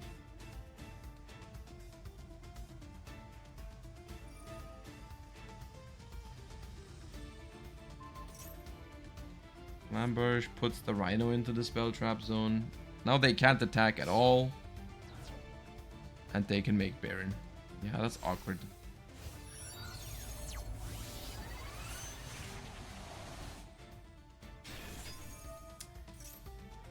I'm gonna go out on a limb here and say we are most likely approaching a game 3. Unless I'll be very surprised if there's a way to get back from this spot. I'd be pleasantly surprised if that happens, but I don't think that seems possible.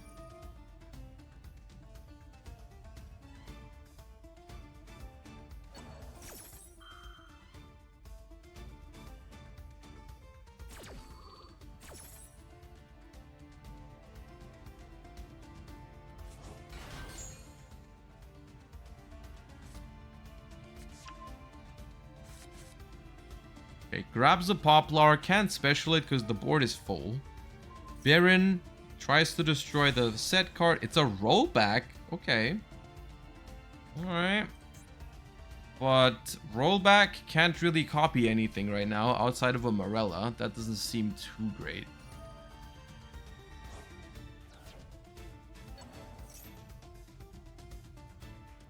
We are guaranteed to survive the turn.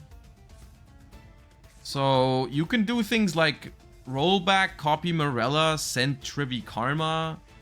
But I mean, how are you going to beat whatever they are making right now? Like, whatever they are cooking up on this Snake Eye board is going to be a pretty good one. This is top 8, yes. This is top 8, game 2. Loey, our player at the top, is up 1 game. And Tubiscute is trying to equalize at the moment. The question here for Loey is really, do you want to try and win this game? And then potentially have game 3 be very awkward in regards to the time that's left? Or do you scoop it up now? Because at the moment we have like 18 minutes still. So like we can play a normal game 3 if we go to it now. But I guess if you think there's a chance you can win here, then you should be trying, right?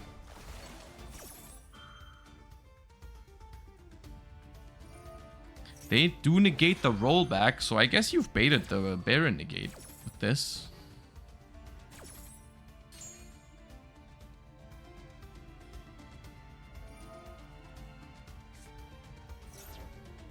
The Snake Eyes tag out into, what, Flamberge again. And we pass. Alright. I mean... yeah, the problem is Baron tags out into Formula again. Yeah. Baron tags out into Formula again, and then you can make the Baron with the Formula again. The Flamberge brings back 2 again, and so on and so forth. That's, yeah. Things are definitely happening.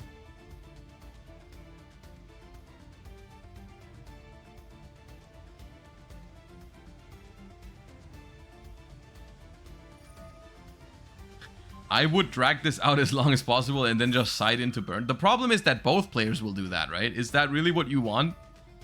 Is that really the type of game 3 you want to play? Is when your opponent and yourself are just chucking burn cards into your deck? I don't know if that's what you would want to do. That seems very coin flippy to see who got more of those cards, right? That seems weird to me.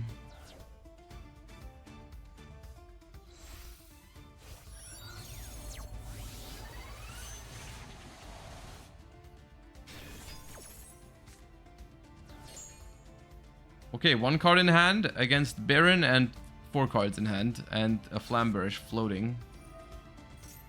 Tearlament's Kashtira activated. 1 Hail Mary mill 2.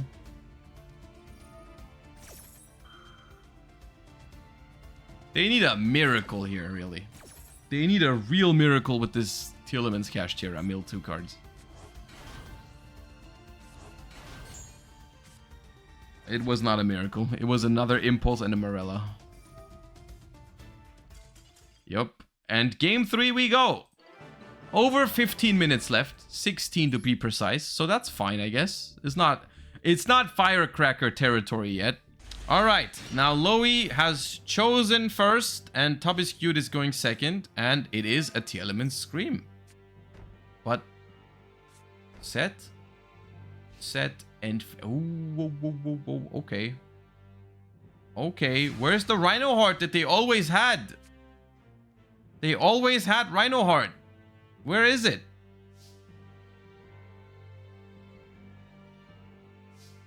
And what is Tub playing? Is this Snake Eyes again? Discard Maxi for Diabellstar. Yes, it is probably Snake Eyes. Diabellstar Chainlink 1. Do we have Havness to go with the Scream? No, we have Impulse though. Okay. Does Impulse work? They send away one Maxi. Do they have another? It would be pretty strong here.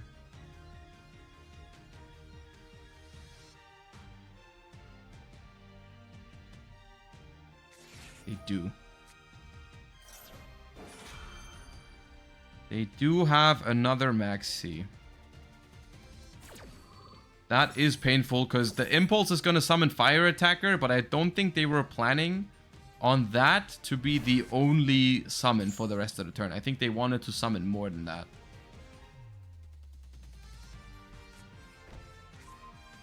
Original.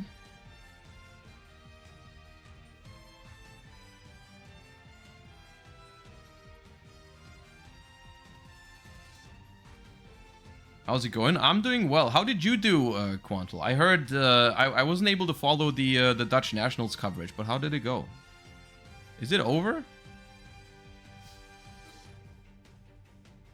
Okay, at least the Impulse kind of forces the Diabellstar to... It forces the Diabellstar to go to the battle phase and attack over the Fire Attacker. Top 8 but lost to Branded? Oh, okay. Well, I mean, top 8's not bad. Congrats. Who won? And what? At the Dutch Nationals.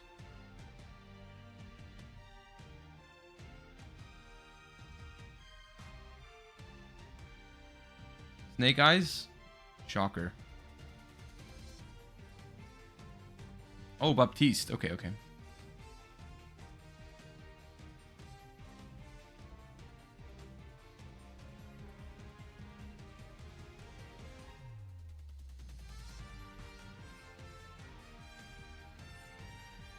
Alright, we go for a Morella in the battle phase. Or a Sullick. The Sullick grabs us a Tearlament card. I don't know why all of this happening in the battle phase really matters. Like, this does not protect the Fire Attacker. Or does it? I'm a little confused.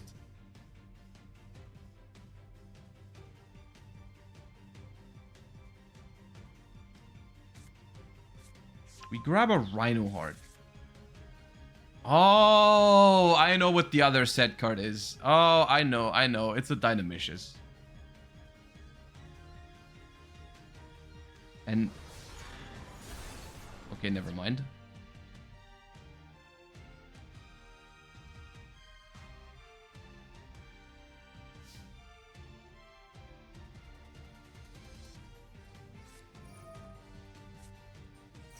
Why did we do all that if it's not a Dynamicious? Why did we search a Rhino Heart? Out of all things. Maybe it is a Dynamicious, but we changed our minds and we don't want to use it on the Diabellstar. We want to use it on something else.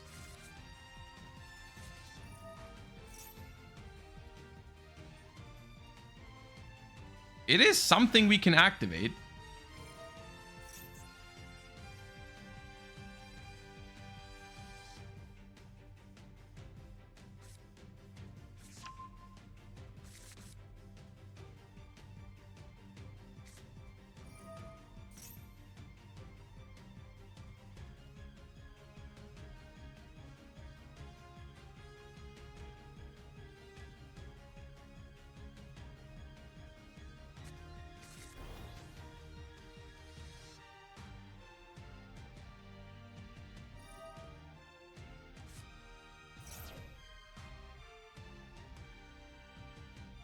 Maybe we wanted... I mean, if you manage to... If Dynamicious hits the Flamberge here, it's pretty good. Maybe we saved it for that?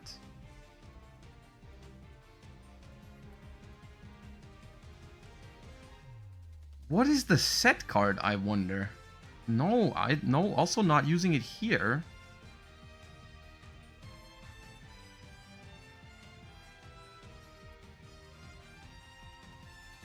I am so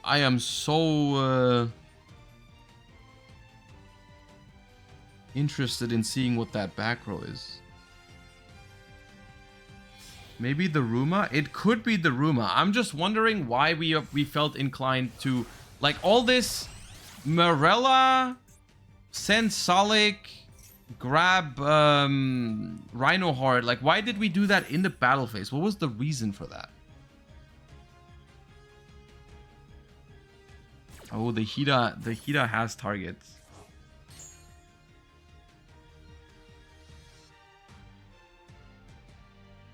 Isn't the response window from Scream? No, Scream can't activate because they don't have a Tearlament at the moment.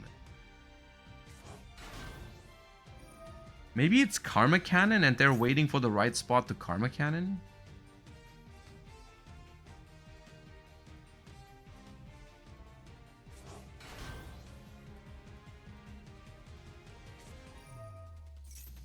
Yeah. Is that the right spot to Karma Cannon though? Because now if you chain a Paleo...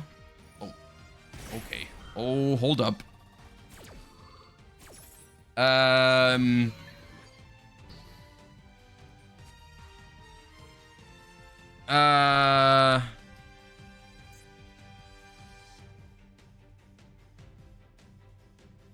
timer is on 5 minutes.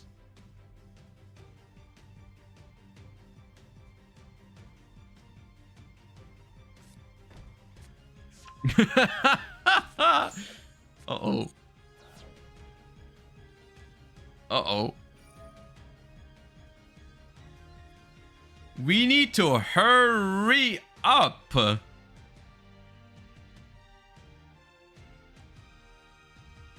We are in main phase 2. There's a Karma Cannon vibing over there.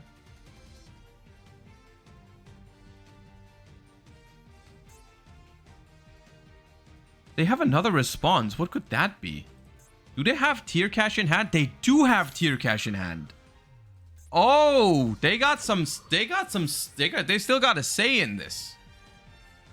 They still have Scream and Tearlaments cached here right now.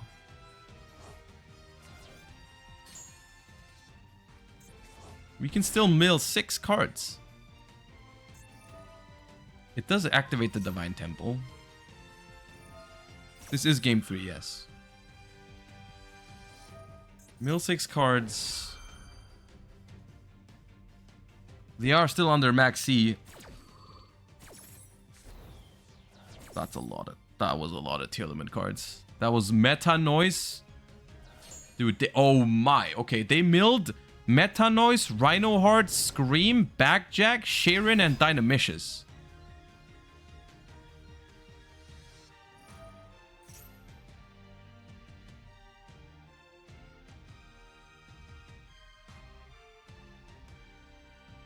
Now, what does Reboot say? Cannot activate trap cards. So you can activate Meta Noise in the graveyard if you want to. You can... Even if Backjack hits, you can't activate the trap card. Well, what you can do in this deck is you can, like, hit a Tearlament card and use that one. The thing is, like... Oh, man, I don't know if... Like, realistically, 2 minutes 40? I just don't think Tub is going to be able to do that.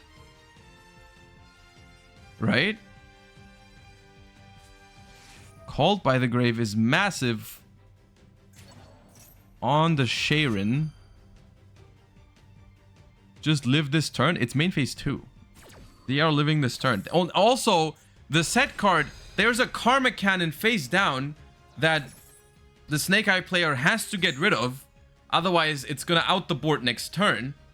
And the other set card is a Rise to Full Height, which if you don't get rid of that one this turn, then that's going to also cost you the game next, because you can't attack next turn.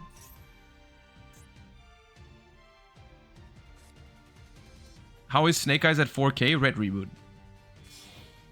Red reboot.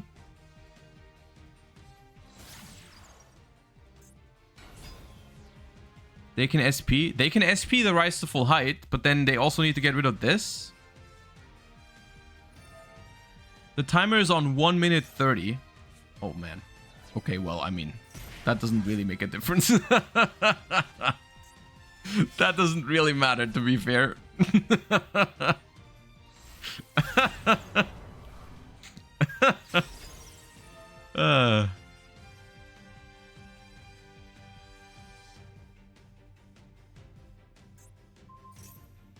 Wait, the Scream? The Scream?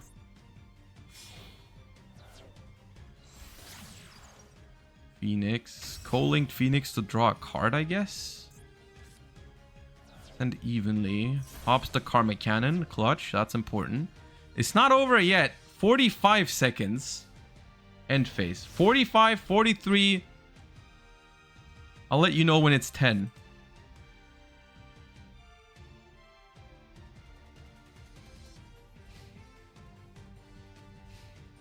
30. They have a Rhino Heart still, don't they? I think they still do have the Rhino Heart. Yeah, there we go. 20 seconds. There's no way. There's simply no way. 13.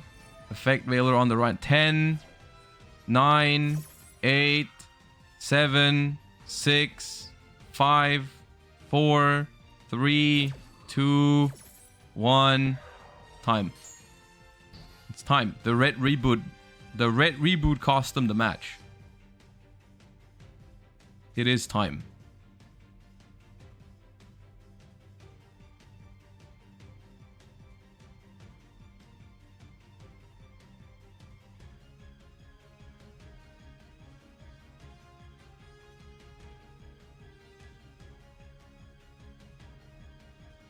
Red reboot didn't matter since they had Scattershot. I mean, technically, yes, I guess towards the very end, they that could have been the case. But you also don't know, like, maybe Tub also played Scattershot for, like, Sprint, right? Because they could have made Sprint in this spot, but obviously didn't do that because they were 4,500 life points behind, right?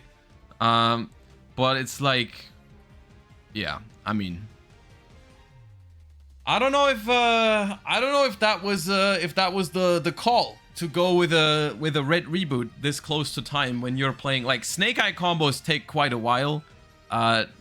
Tearlament's stuff can take quite a while. I don't know if the red reboot was good, but at the end of the day, it was one trap card. Literally, we red rebooted when the opponent had one trap card. It's not like our opponent is playing a deck that always goes set 5 pass. It was like there were like 1 or 2 traps, right? So the red reboot wasn't even that strong. It just cost us the game for no real reason. I don't think going into the battle phase so early was correct. I mean, they were trying to prevent the fire attacker from doing anything. But I kind of agree. If you have red reboot, I think you just have to try and go for game that turn, right? Because we definitely had the means to do that.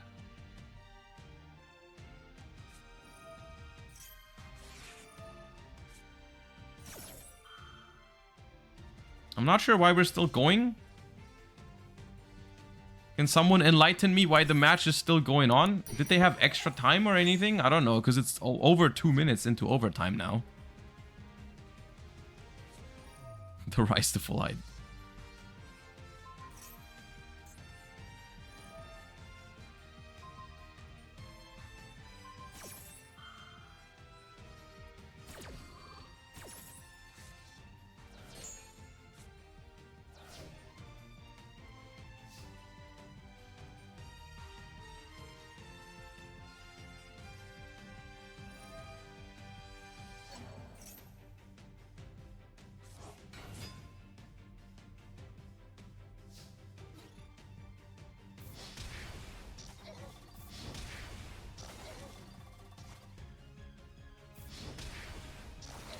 I guess they're just showing that they could have done enough damage.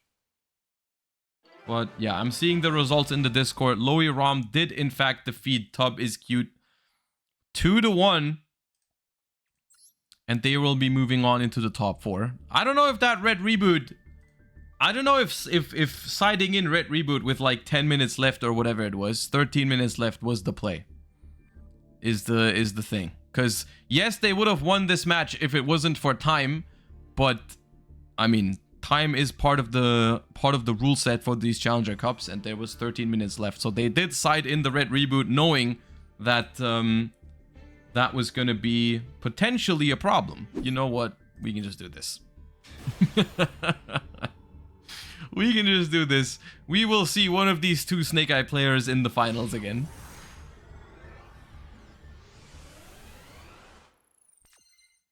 Alright, let's see what it is.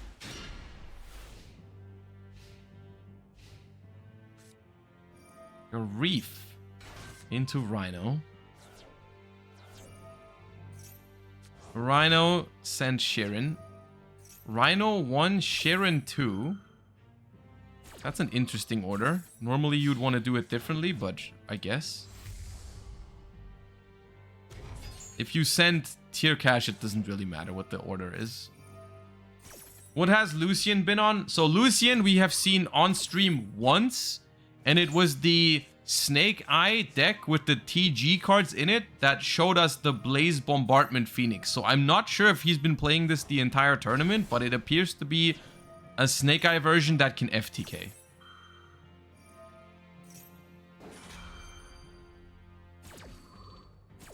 I'm not sure if that's what the deck is that he's bringing right now, but okay, let me recap some of these mills. We've got Havness, we've got Salik, we've got Lost Wind, we've got some Paleos, and we've got Scream. So pretty much everything we could ask for. We've got Trap Setup, we've got Monster Search, we've got a Fusion into Rule Colossus. Normal Summon of Impulse into IP Masquerena. Set 3, pass. Alright.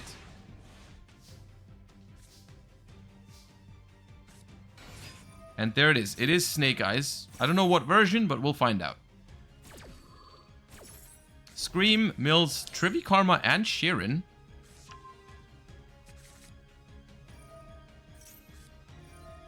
Okay, this is a little weird because this is in the TCG this would be Chainlink 1 Poplar, Chainlink 2 Sharon.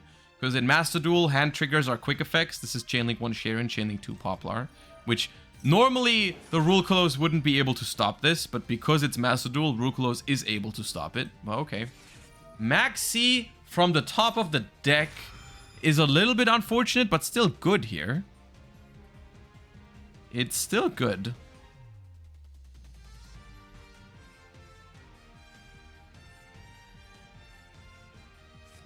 Chain Morella. Okay, we want to get our Paleos out now.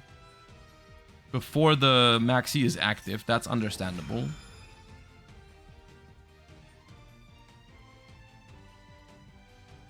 Is negating Poplar correct here? I think it's fine. It depends a little bit on the other negations and interruptions that they have, but the Snake Eyes field spell is really, really hard to deal with for these Paleo decks, so I think it's not the end of the world to do that. I think it's fine.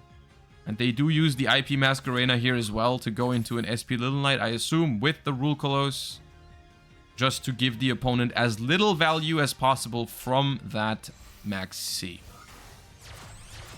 So basically, we are forced to front load a lot of our disruptions here, but the Maxi only gets to draw for the Sharon. Only for the Sharon, nothing else so far. And we send transaction rollback for Morella to copy a potential Karma Cannon later. It's pretty good. It's a pretty good situation to be in, honestly. For the Paleo tier deck.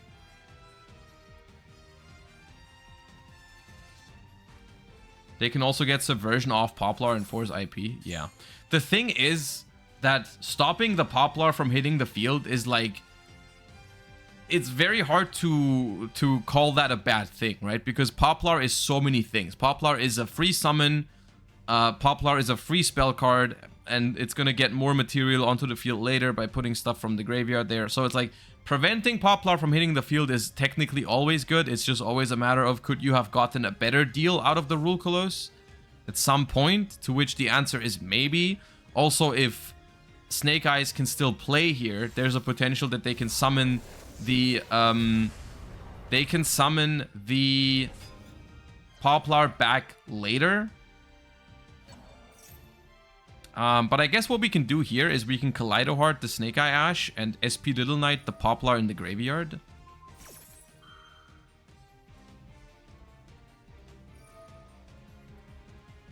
Which is also neat. I don't know if they saw all of this happening when they decided to hit the Poplar in hand, but it's possible. And that's enough, apparently. We can't play through that. I mean, sometimes Snake Eyes can do as much as it wants to do, and sometimes it's as simple as, I don't have a Dire Bellstar in my hand, so if you hit my normal summon, I can't play through it, so please don't hit my normal summon. Okay, Paleo Tier stays winning.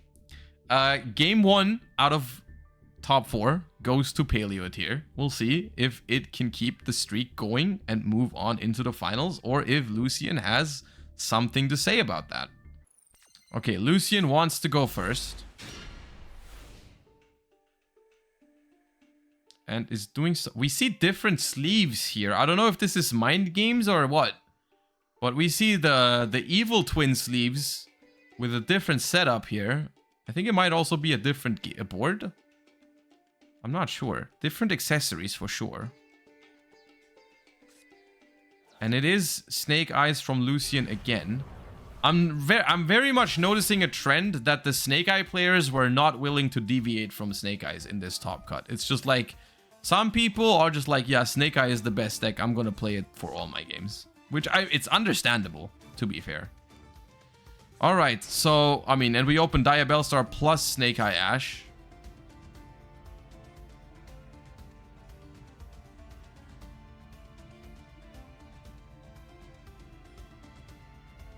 It's interesting.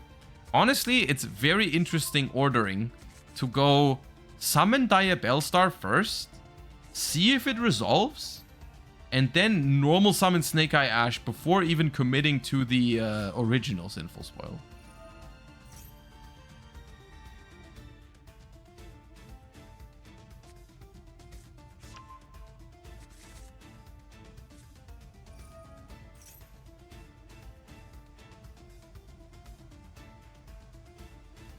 Actually interesting. It'd be interesting to know if they had a reasoning for it. Maybe the reasoning is I want to play around Max C by summoning my Dire Bellstar and making sure it's on the field before I get Max Seed. But then again, it doesn't really provide much, right? But like, if you get Max Seed here, you still haven't really done anything yet. But... okay, it's an FTK, I think. We've seen this earlier, but there is something from the opponent.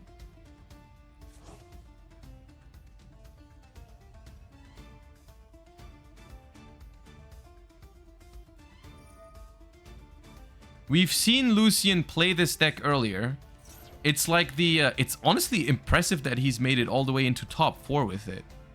Because from what I'm concerned, I don't think it's the best way to play Snake Eyes, but it's here.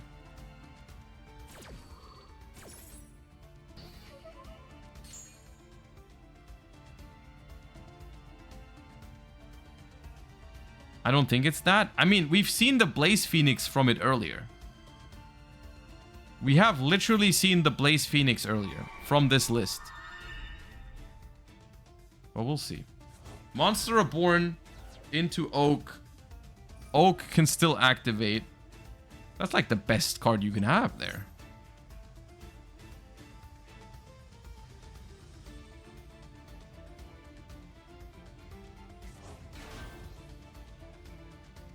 Oh, but there is more. There is more. Response window for Loey. But not yet. Deciding not to use anything yet. Is that really a Nibiru? Now the thing is that Lucian still has the set original Sinful Spoils and the Divine Temple. So it's still not, like, done, right? We still have to work for it. Like, do you really Nibiru here? Otherwise, the opponent might make Appaloosa.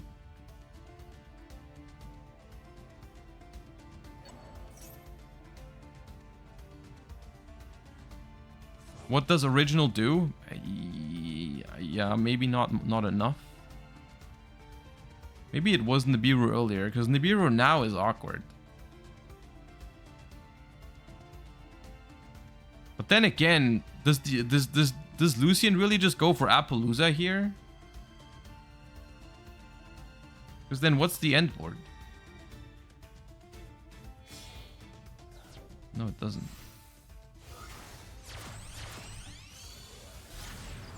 This almost feels like we're just giving up into a potential Nibiru. Because after this Flamberge revive, Nibiru just goes super hard, doesn't it? Like right here? Like, yeah, Temple summons out an Oak, but it's already used both of its effects. Okay, no response though.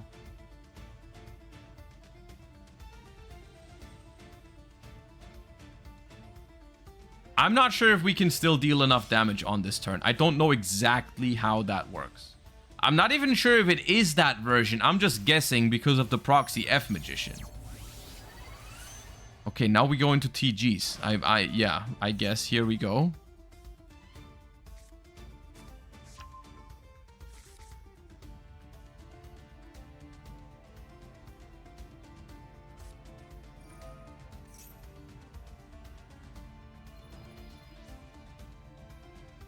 TG all clear. Destroys the Mighty Striker. So search a TG monster, which is Rocket Salamander.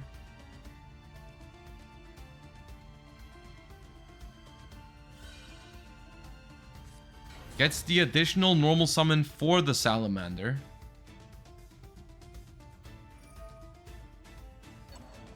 Brings back the Mighty Striker. Then uses the Salamander's second effect, probably. To tribute a TG to summon another TG from the deck, which is probably going to be Screw Serpent.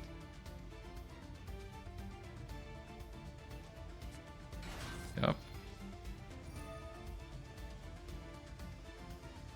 I can't believe this is the top 4 matchup. TG Snake Eyes against, like, Paleo tier? I don't know if it's Paleo tier this game, but... you know what I mean?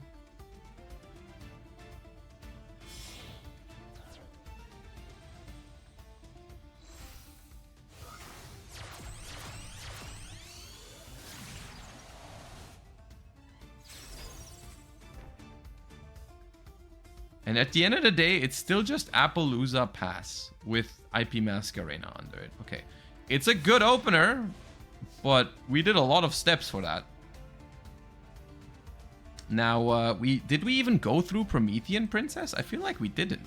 Yeah, we don't even have Promethean in the grave. Oh, it's a runic deck! Based! What is it?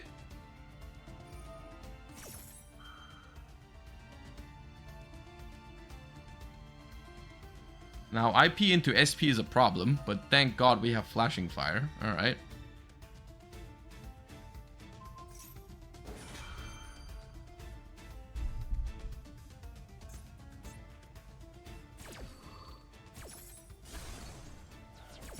Alright, okay. Can't draw with this Flashing Fire, but surely we have another runic.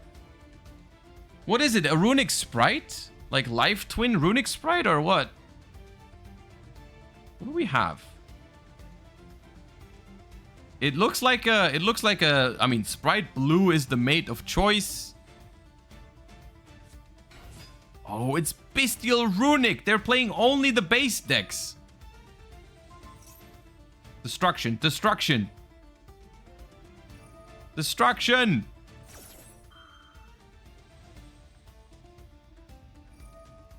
Apo on the Ecclesia. That hurts. Freezing Curses. They're the best. Destruction too. Come on. Destruction. Destruction.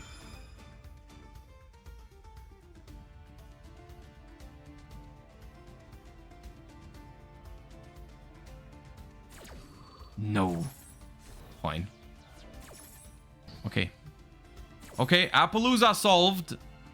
Ecclesia summons... probably Golden Sword Soul, yes. Fountain to draw 2.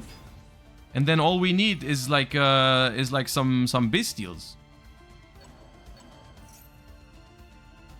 Caster has no bias for sure. I know, right? It's wonderful how neutral I am, isn't it?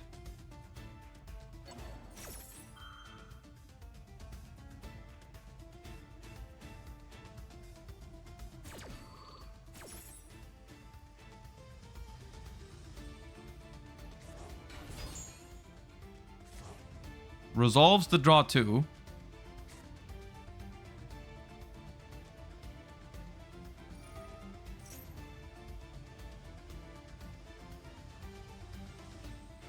Alright, I mean, we're resolving some Snake Eyes. They are not really adding anything to the board, though. It's only creating follow-up, I suppose. It still, I mean, it still is a hill to climb here for the Runic Bestial deck, because I mean, if you count, there is still 8 cards on the opponent's field, now 9 with the Poplar, and we only have the Golden Sword Soul, the Fountain, and 3 cards in hand. We do draw with the Max C. That's a little late. Wanted to have that earlier. We get Summon Limited. That's also not great. Especially because that means the Poplar will stay in hand. Yeah, that's rough. That's rough. The Poplar will stay in hand, so we don't even draw for the Max C here.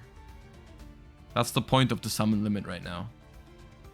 We need, like, even if we have a Bestial here, that's not going to help, because we can chain the Bestial, but we can't Synchro. Great card.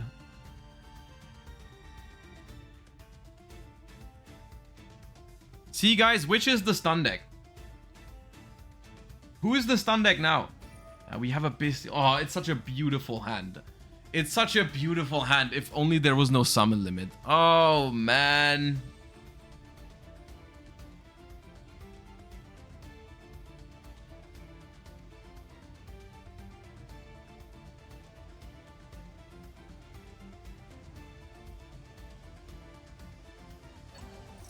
Where is Runic Destruction when you really deserve it?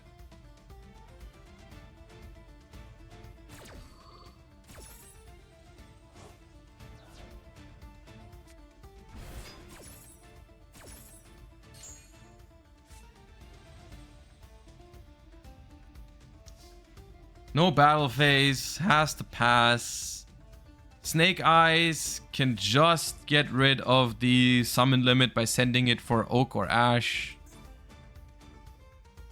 And that's probably gonna be it. Dispelling to special summon. Okay. We can draw 1 card. 1 card.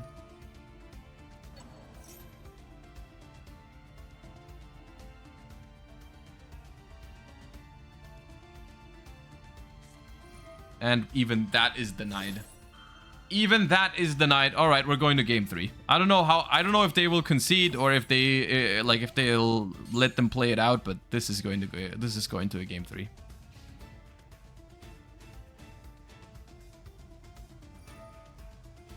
Yep, Ash sent summon limit and just pulled through. Yep, that's going to be it.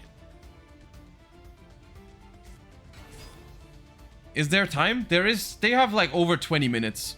But it depends on whether they want to save some time and move to game 3 right away, or if they want to see if the opponent can pull off enough damage. But like, to be honest, this one is just This one is not possible.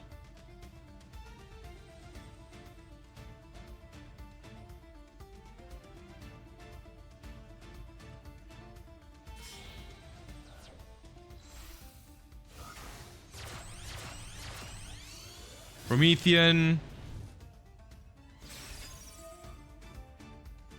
Yeah. Alright, they'll let him go through the motions.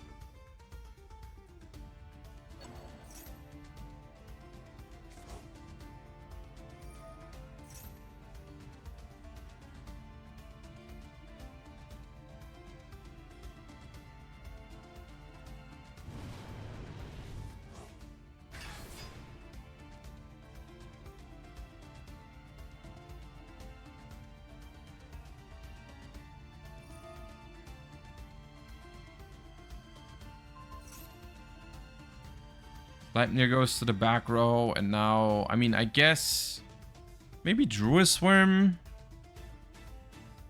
is slightly awkward for them to maneuver around. They're not careful, but we still have room for Amblo Whale in this extra deck. I guess maybe we don't have Raging Phoenix in this. It's still gonna be enough, I think. How does this deck have room in the extra deck for everything? Mighty Striker, Proxy. I'm confused. Anyways. Battle Phase. That's not enough. Maybe they're low on time. They might have to hurry.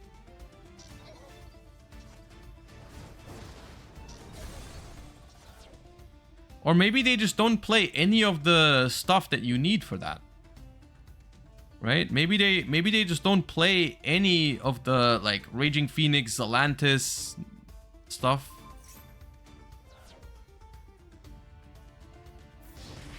Can we draw Runic Tip one time? I'm not asking for much. What is this end board? 9 cards left in extra? Like, no more IP Masquerena, no more Promethean Princess. Hita. There's Ash. I guess Hita into SP kind of does it. I don't see how we come back from Hita on from SP on Fountain. Surely you play SP. Yeah, okay.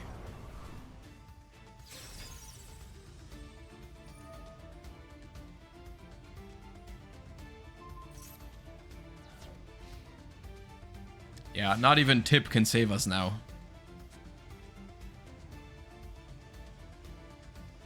And to game 3 we go. Any moment now. No, it was Tip. Oh, God, I'm so sad. I am so sad. Oh, no. It was Tip.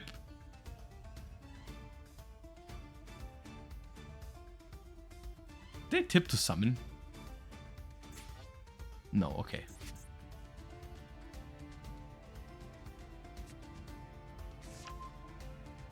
Golden Droplet, okay. Deck out is the win con now.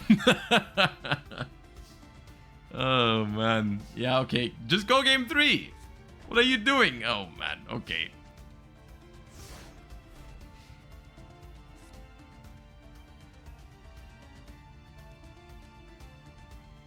Is there anything Runic can even do to stop SP Banish Fountain? Yeah, play 2 Fountains in the TCG, because the TCG ban list is more based.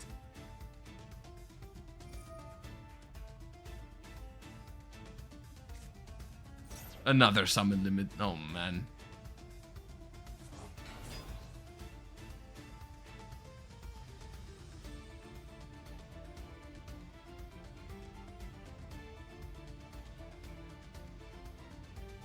How is this game still going? Why are we in the battle phase? That's not enough. Gary stops this. What? What?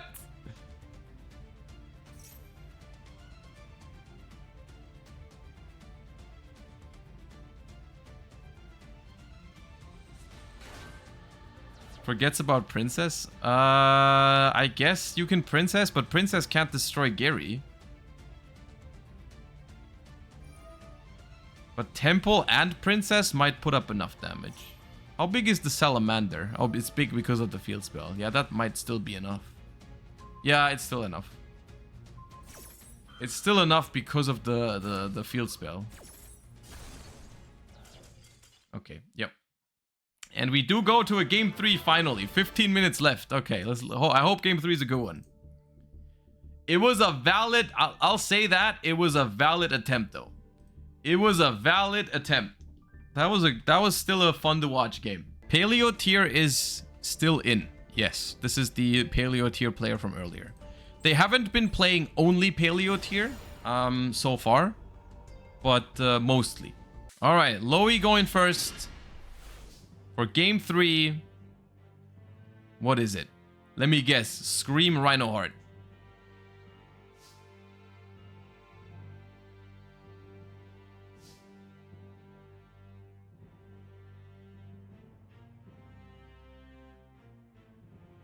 Thinking. No, Sharon. Okay. So it is back on. We're back on the Tearlaments. Sharon, send back Jack, Mill. Scream. Okay, back Jack, Scream. Fine, I guess. It's alright. It's alright.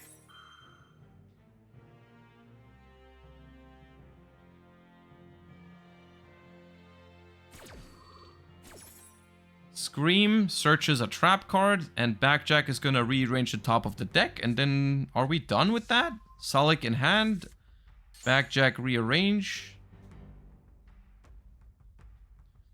Can you see if it's 60 cards? None of them are 60. No. This one is 5/9. This one is 48. 48 card. Oh, there's the Reinhardt. They always have Reinhardt. And the opponent is on 40.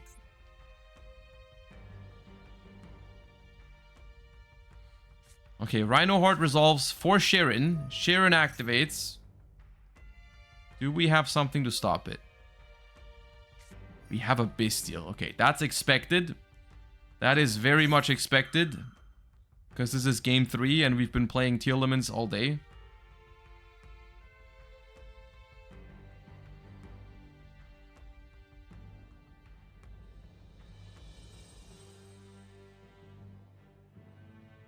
Why send Sharon? There's no... Oh, they might not be playing Redoer. Otherwise, they could have... There can be multiple reasons. Maybe they have Havness in hand. You don't know. Maybe they don't play Redoer anyways. Because the thing is, like, if you think it through, it's like... if your Havness gets Bestialed, you're basically playing with one... you're playing with one... Oh, they... decided to let the Baldrake sub. Okay. You aren't playing without Havness for the rest of the game because Havness is limited, Sharon is semi-limited. So in theory, you much rather want... Okay, there's Scattershot. You much rather want the one Sharon to be banished than your only Havness. Okay, well that's a little early to rely on the damage. We have over 10 minutes. Not the greatest mill. There's over 10 minutes left.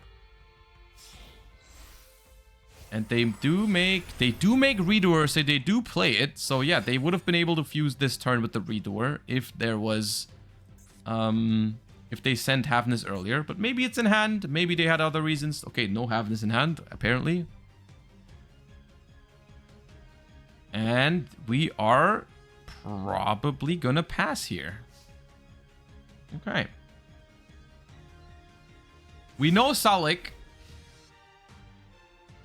We know about Sullick. We don't know the other trap card. Opponent has a Baldrake and 5 cards in hand.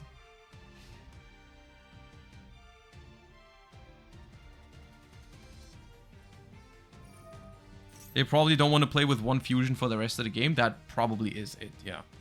So what does Redoer get? Redoer gets a spell card and an important one as well. That's massive.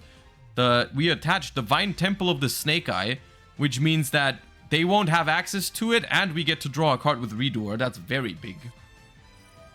Subversion on the Tearlament's Kashtira. Chain the Salik to get it to the graveyard. Okay, well that does bait. I don't know. Baiting the Salik here is pretty strong. That's pretty big. We do get to mill 2 cards with the Tearlament's Kashtira. See if we get lucky here.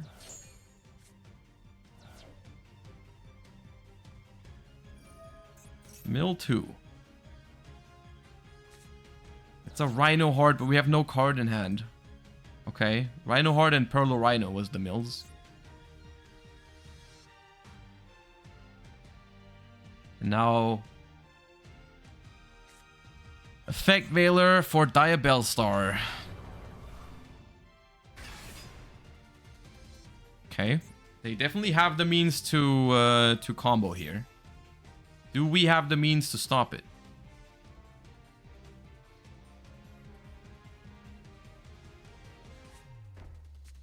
If the other Sharon gets Bestialed, it might be GG's. If you go Redoer here, you can't Bestial. Because the Redoer is going to banish itself. There's not going to be a monster on your side of the field. And then the Bestial is not a quick effect. So it would have to be like Called by the Grave. Not a Bestial.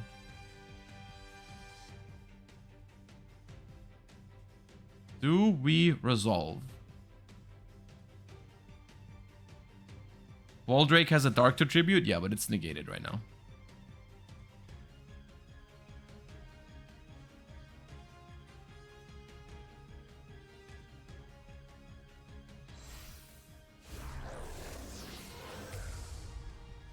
Alright, kick close in the fence. Activate effect to grab or send.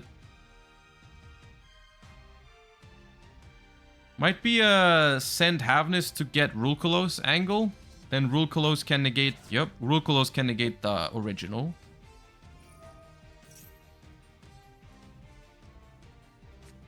Truest Worm as well. That's so massive. Okay, yeah, here... Now it's a quick effect again. Ay. Backjack. Random. This is a random backjack. We don't know what's on top. We don't know what's on top. What is it? It's Dynamicious. Okay, that's it. First of all, we hit. Second of all, that's a decent one, depending on what we have in hand. Okay. But, I mean, Havness has been banished forever now. Unless we... What is the one that adds back banished Tearlament names? Is it Crime?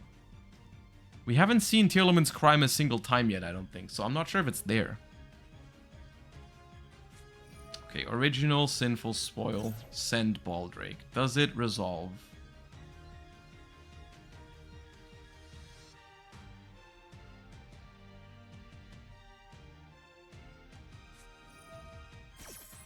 No.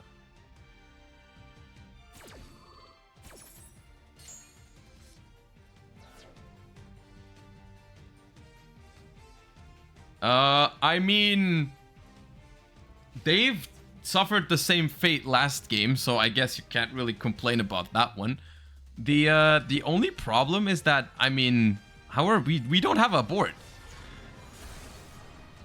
We do not have a board whatsoever. And we are now lower in life as well. 5 minutes. Set 1. Pass. Alright. Can you Dynamicious the summon limit? You can, I think, Dynamicious your own cards, yes. Redoer returns. That's decent. It's slightly too small. We need like... If we have like a Rhino Heart here, we cook. Standby phase attach. What do we get? Another spell! Oh my god, they're so powerful with the Redoer.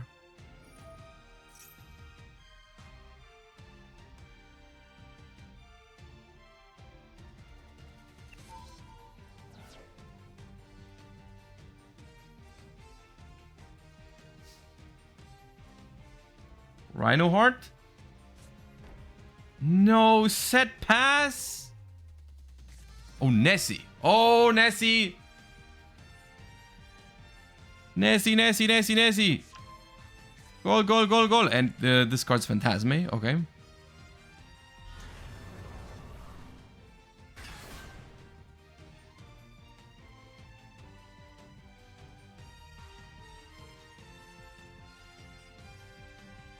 One more summon.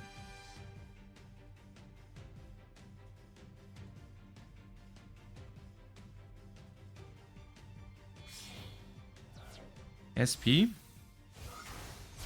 SP.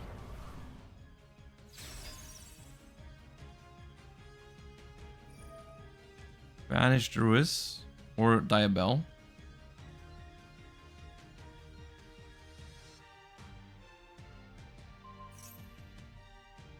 It's oh, we're so low on time. 3 minutes.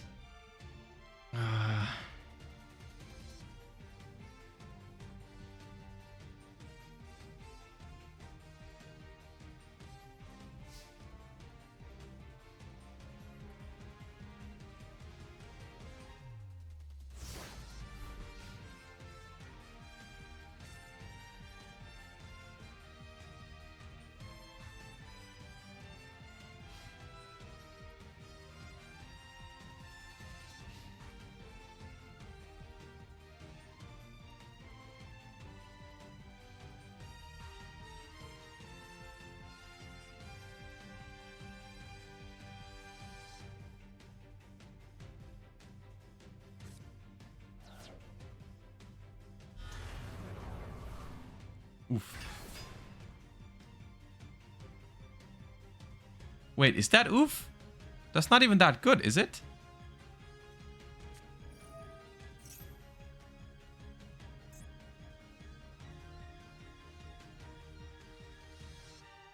Morella? They have to hurry. Morella sent Meta Noise. Meta Noise add back. I think... Oh, it's so sad. They would be winning. But I don't think they have the time to pull it off, right? Maybe they do? Because, like, Dynamicious banishes one Diabell Star. Chain a Paleo to it. It attacks over SP. Sharon! Can that activate? That was the only tier name, by the way. Can they make? They have Kaleido. They can do it. Kaleido Heart shuffle back. And then they have no plays left, right? Dynamicious banish the Diabell Star. All you have to do is hurry. Yup. The other one. That's 40 seconds. Certainly you can attack. Get a shot. You can't just wait for 30 seconds, dude. With no plays. Yeah.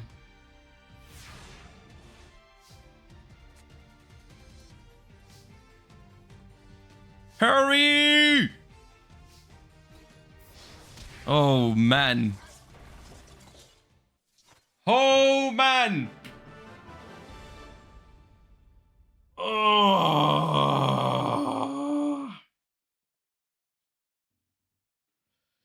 Hey, yeah, yeah, yeah, yeah, yeah, yeah, yeah, yeah, yeah, yeah, yeah, yeah, yeah, yeah. Oh. What a game, duelists.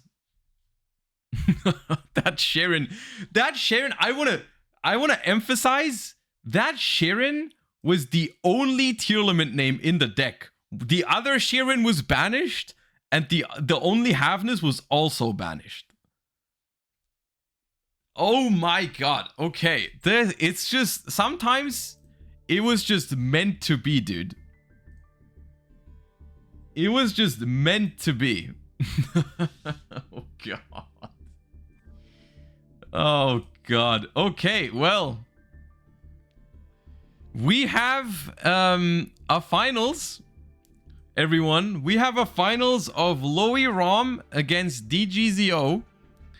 And I couldn't be happier to report that it is Paleo Tearlaments against Snake Eyes. We'll see how it goes. Both of these players probably know what each other has been playing throughout the tournament. It is DGZO who's been playing Snake Eyes versus Loey who's been playing Paleo Tear. Winning the coin flip here, deciding to go first in game 1. Let's see if it is the Paleo Tear deck once again. It's at least 1, 2 set cards, 3 set cards. 3 set cards, okay. Well, that looks like it's that deck again. Not the best start for it. We've seen better, but the deck can do a lot on the opponent's turn, so we'll see.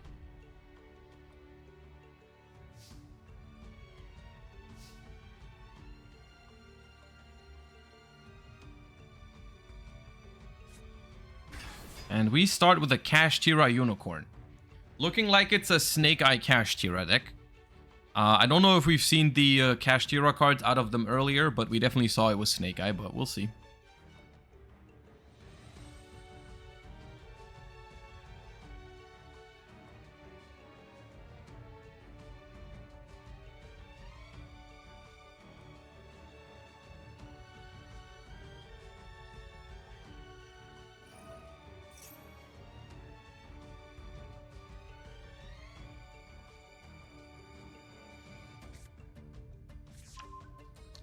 Unicorn gets to search Birth.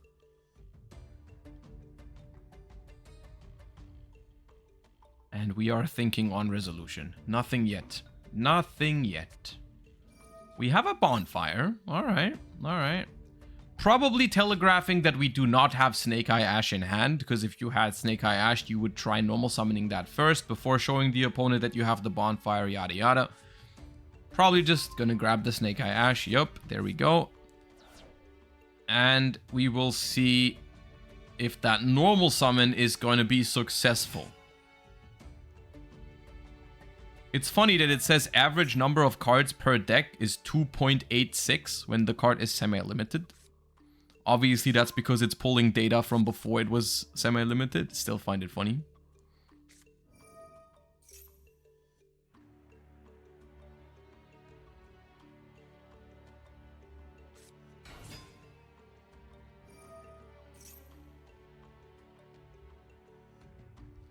Well, Snake Eye Ash goes through. Poplar goes through. Temple is being added.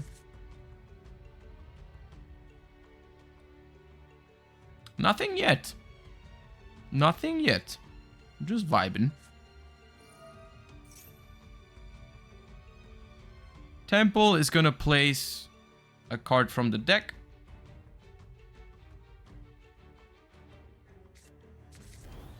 Another Poplar. Okay. And still no interruption. Still just letting all this happen. Okay.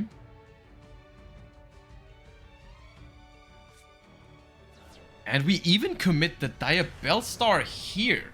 Okay.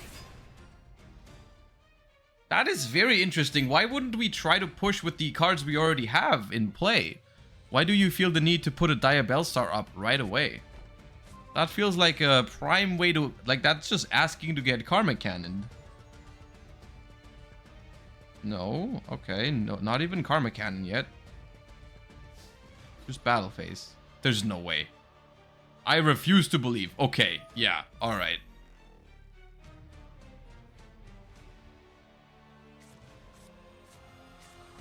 Yeah, I don't know if I agree with all of this. Okay, Needlebug Nest resolves. Interesting order.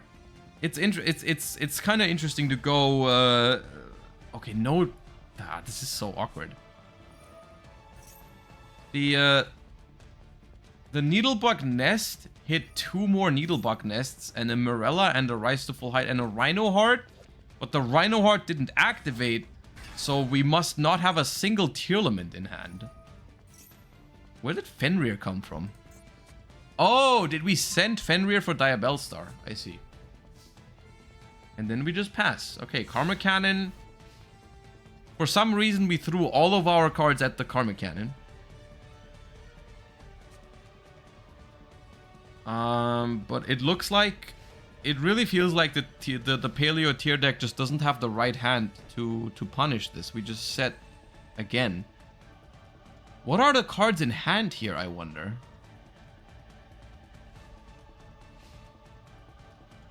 Because it's not Tearlament cards. What can it be? Like Trivi Karma? Rollback? Impulse? Impulse could have been used, though.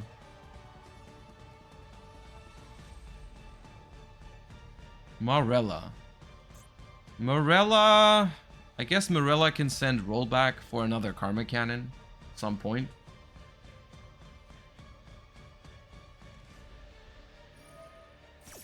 Alright, we chain a Paleozoic. This means that Rise to Full Height is gonna make us survive the turn, most likely.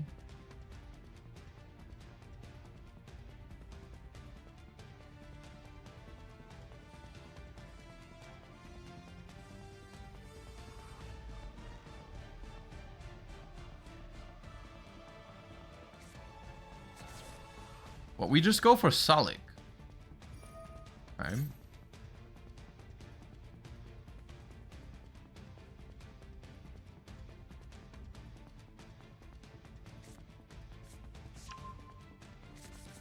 Picking up Tearlament's Kashtira. It's kind of awkward to go Tearlament's Kashtira here because it's main phase only, and if the opponent is smart, the first action is flip Unicorn. Yep. And now if you use Tier Cash, you trigger both Kashtira cards. That's not good. That's not good. Can't wait to follow you in the next big tournament. Thank you. The next big tournament I'm playing is German Nationals. Yes. Like next month. Alright, flip, flip. One interesting approach at potentially outplaying another Daruma Karma Cannon is not flipping everything and rather just flipping some of it, because then if you get Karma Cannon, you can flip the rest.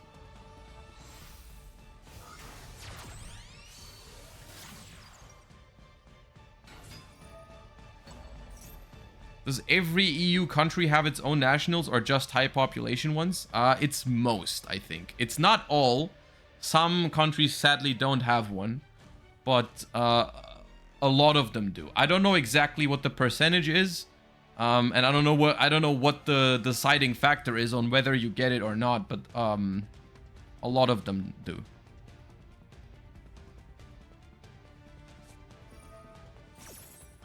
Alright, Tearlament's Kashtira is being activated.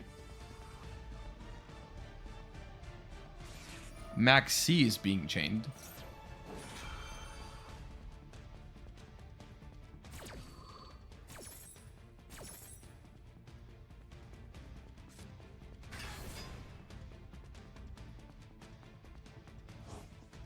That means Kit Kalos is probably now a face-down banished card in your banished pile instead of your extra deck. Because Kashtira Unicorn does that. Also, Tearlament's Kashtira, which is also a one-of limited card, is also going to be banished face down by the Fenrir. That seems very rough to come back from, but we'll see. Also, you've triggered the Divine Temple as well. I don't know if I love the tier cache search with the Morella into Salik.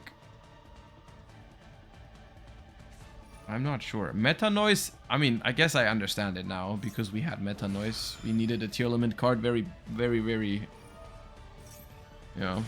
Okay, Morella activates. Chain Rise to Full Height on the Tearlament's Kashtira, which is going to be banished face down. So we can't be attacked, at least. We cannot be attacked. We have 2 Paleozoics. But our Tearlament package is basically offline. It's basically offline.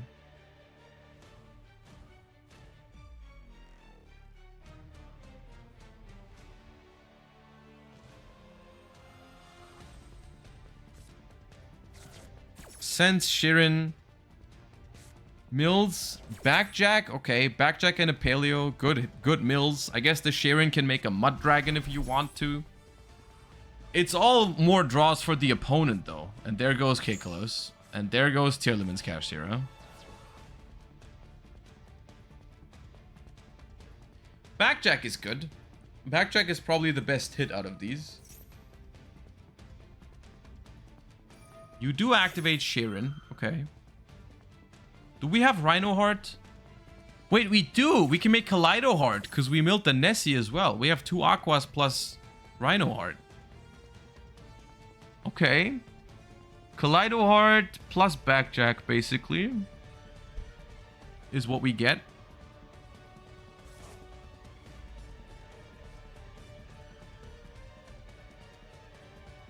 It is game 1, yeah. But the opponent's Maxi just threw them. How many cards was it? 3 so far? Morella, Tearlament's Kashtira, and Kaleido Heart. Yeah, it's 3. It was just 3 draws.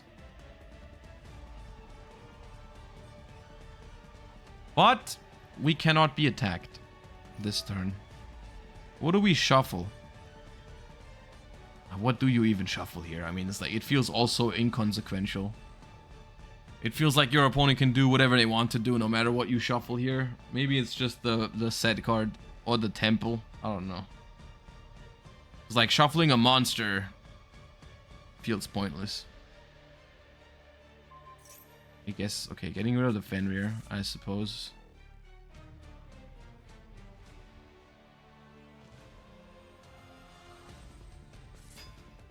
Diabellstar can still be flipped.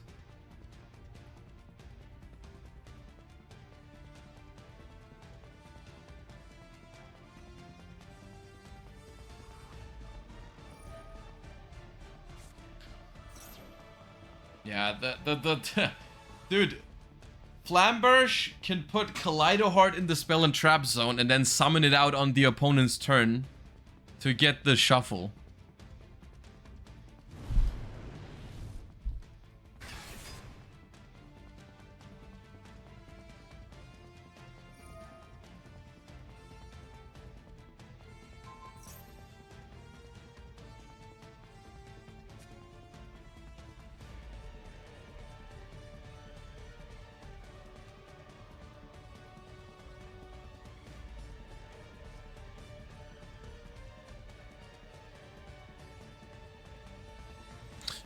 I know it's already appeared in the stream a couple times, but I'm noticing for the first time the continuous spell icon that it talked about in the announcement in the most recent update. The fact that you see that it's a continuous spell now, I'm just noticing that for the first time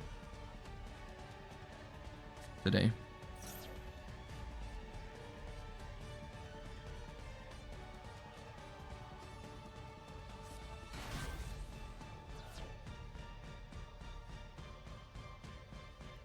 I mean, I don't see a way.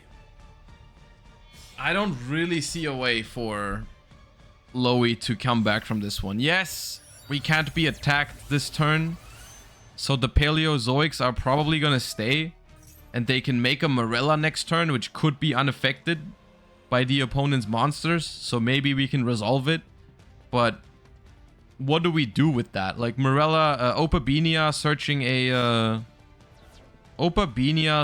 a Paleozoic trap. That the trap can be negated, right? The Zeus can also be negated if we get to make it, right? Like even a 4 material Zeus is not gonna cut it because the opponent can set up Savage and Baron probably. So even a 4 material Zeus just gets negated twice, right? This is game 1, yes. This is game 1.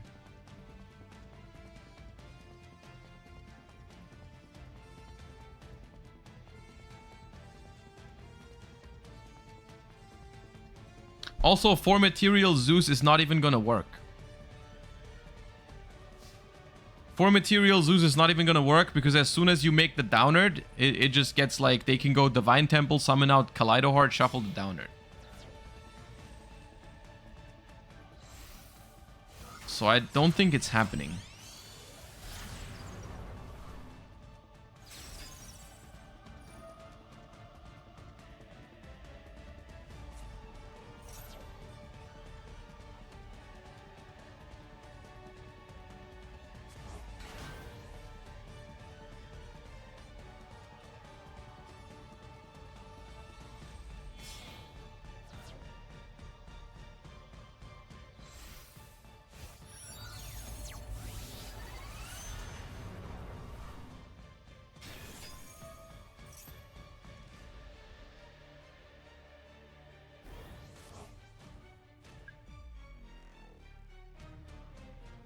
Yeah. That's rough.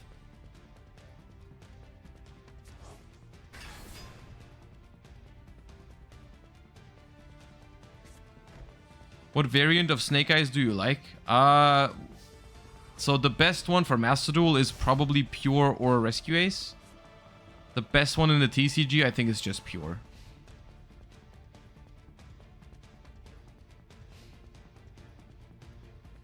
Alright. I am not sure how we can do anything here, but we'll try, I suppose. We'll make an unaffected Opabinia. Even though it is affected by a potential infinite impermanence. Opabinia solos? It definitely does not solo. Opabinia does a lot of things, but it does not solo here.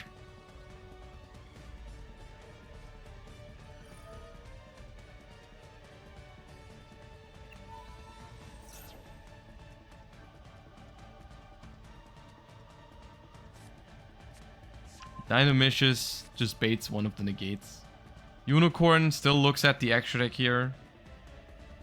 Probably taking away the Zeus just for good measure.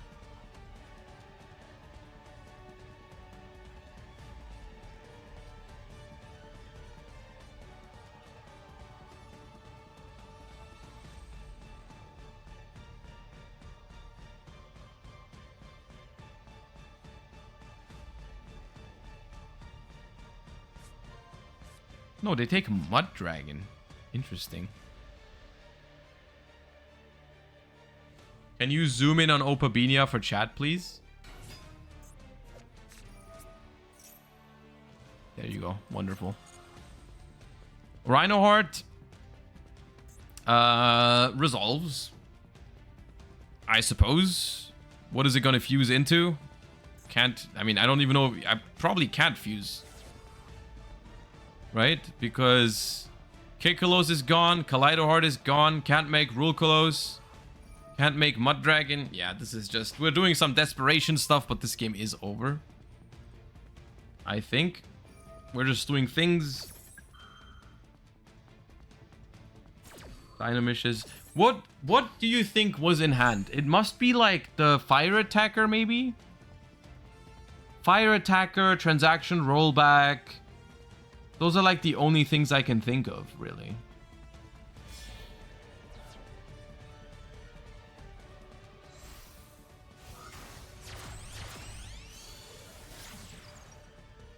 I guess we're gonna see one of them. Discard a card. Trivi Karma. That's another one.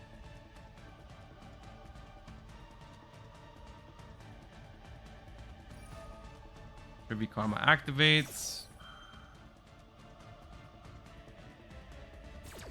Yeah, but what does it really do? What does all of this do?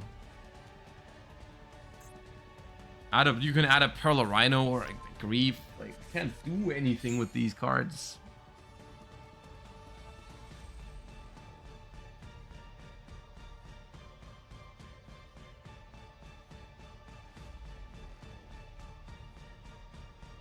Yeah, Birth even... Yeah, okay. Yeah, we have finally accepted our fate in this game 1.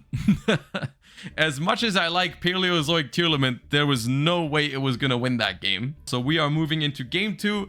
DGZO is 1 game away from winning my biggest Challenger Cup yet with Snake Eyes, which is arguably the best deck in the format, so it would be to no surprise. Loey still has a say in it, though. Still has a say, has to win both of the next 2 games to potentially come back and win the tournament. But we'll see. Do they decide after locking in their decks who's going first? Yes. So the way you do it, the way you're supposed to do it, is both players sit down at the table.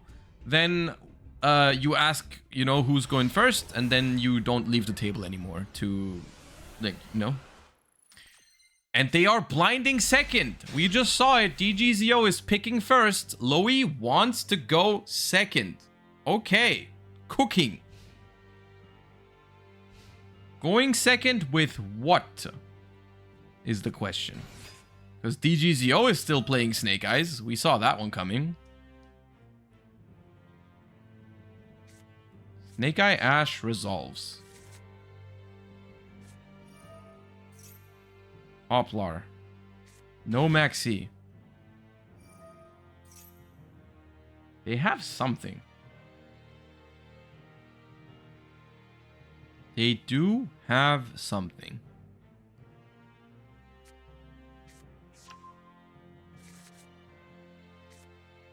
They really want that Steam Deck, huh? Hold up, wait. Let's see what they're playing. Let's see what deck they are comfortably going second into Snake Eyes with. Maybe they've got a solid plan here. We'll see.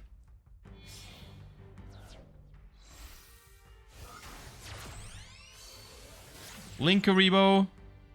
Poplar effect. Back into the Spell Trap zone. Probably Snake Eye Ash sent Poplar. I wouldn't be surprised if we saw an Ash Blossom here. We do.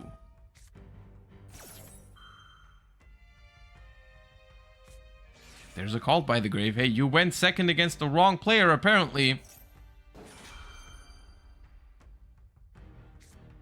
Bell on the Cult by, though. Never mind. I take that back. And we resolve the Ash. We just resolve it. Okay. And now, do we have a way to play through it? No, we set. Okay, okay. Okay. Now what? Now what?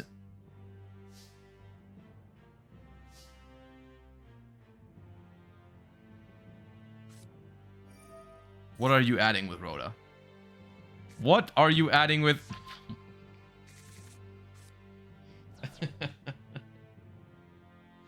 Oh no!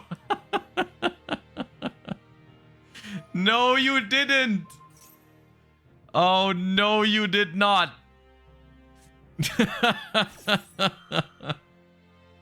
Oh god, is this gonna work? There's no way that works! Oh my god, yes, I love the Steam Deck. The Steam Deck is going to change my life forever.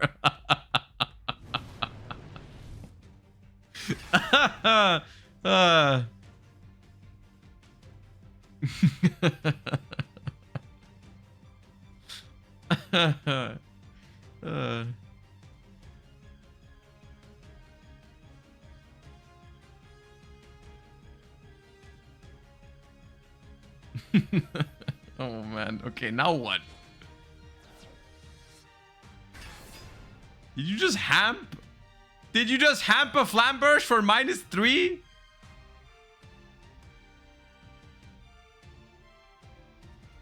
They just hamped a Flamberge for -3.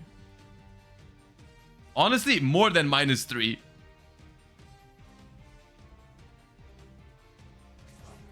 So we have one less card in hand. The opponent has 4 more cards now. This was -5. The hamp was -5.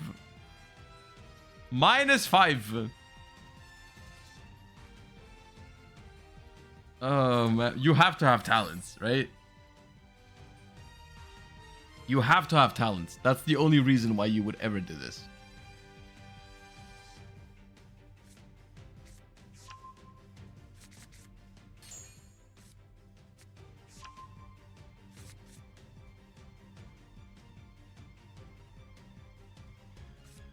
Yeah, okay. Thrust.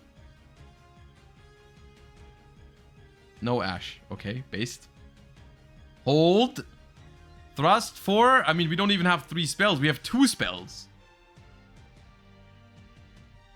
So we have to go Talents, draw, engage. Mark my words. Yeah, they know. They know they... 2 spells. Engage not good enough. We need to draw engage with this.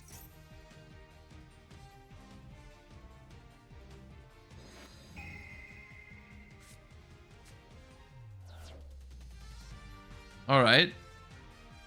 3 spells in the grave. Setup completed. Now we need to somehow empty the main monster zone.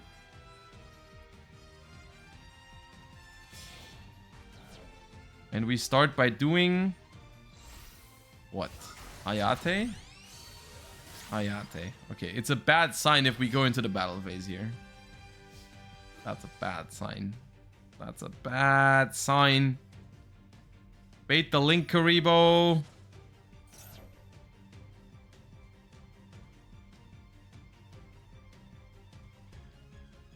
Do we crash the Ray ever into the Hamp?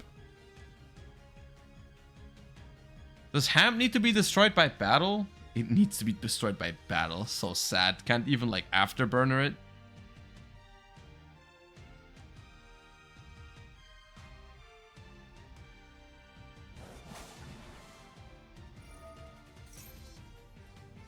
Alright, Hayate, send Engage. Oh, we didn't draw Engage with talents?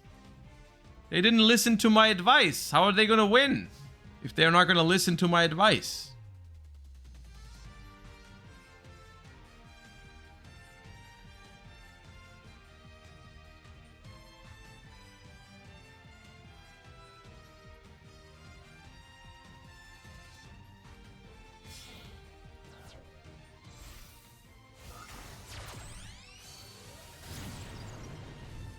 Well, that set card screams impermanence to me.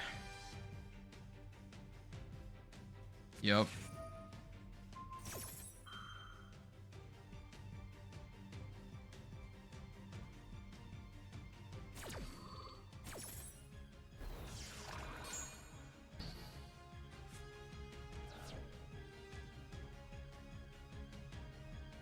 And now what?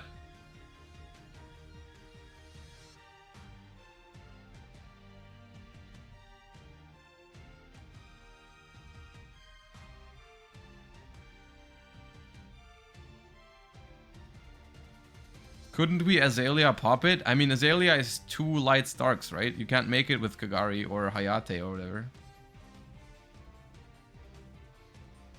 Steamed Execute.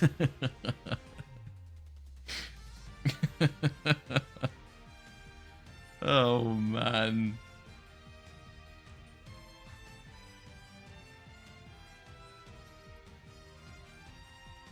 What are we doing? Are we waiting for, like, our opponent to disconnect, maybe? What's the win con? Ham Tribute Flamberge is so questionable. I mean, looking at their hand, they had to do that, right? Because the thrust just wasn't live. What else are they gonna do? They have no other play available. Alright, Zeke. Banish the Poplar.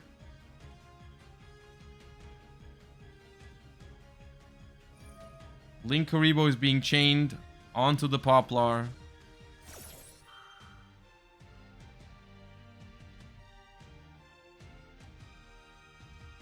There's no way we Shizuku pass. We Maxi now. Okay. Maxi on the Link Karibo. One last chance to draw Engage.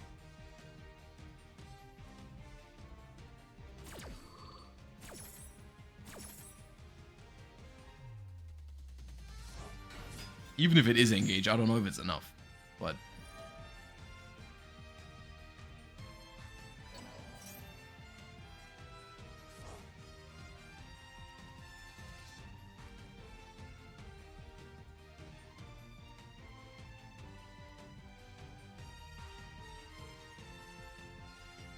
I don't think it's Engage, guys. I think that would have already been played. Is my my take on the situation. Nope. Nope. Dude, if you set Engage and then activate it, that'd be crazy. Okay.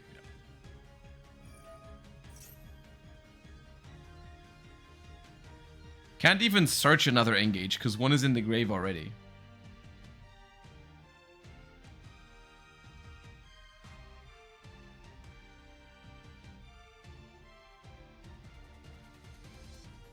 Alright, throw your copium cards in chat that they could have to not lose the game next turn. I've already seen Karma Cannon. What other suggestions do we have of what kind of card that they could have? Vaboku. Summon limit in their blind second Sky Striker deck. Yes, yes. Definitely, definitely.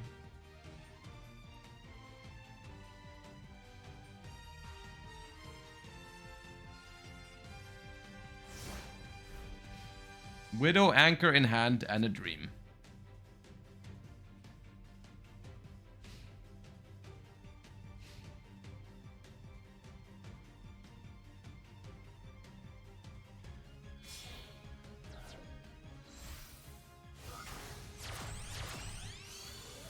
Well, gonna try to find out one of the set cards with the Nightmare Phoenix, sending a Bonfire to try and pop a Widow Anchor. That can take the Phoenix at least. That's worth something if you want to take even. If you don't take it, that kind of telegraphs the other card is also a Sky Striker card. If we do take it, telegraphing that the other card is not a Sky Striker card, which makes me think it's impermanence. Summon Oak. But even if it is impermanence, the fact that we discarded Bonfire earlier makes me think we have to have an extender here. Okay, it's not even impermanence. Summon limit? Summon limit would have been crazy.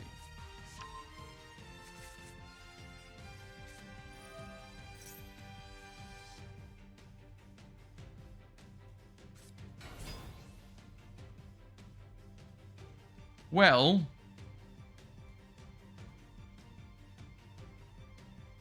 Linkuriboh is still around. Yeah, but I'm gonna be honest with you, I don't know. Karma Cannon is like the one card that could realistically, I don't think Karma Cannon would be in their deck, but like half semi-realistically it could be a Karma Cannon. But then again, you're Karma Cannoning your entire board away, and you have a Widow Anchor in hand, and you're probably gonna lose next turn regardless. So even Karma Cannon is not gonna cut it.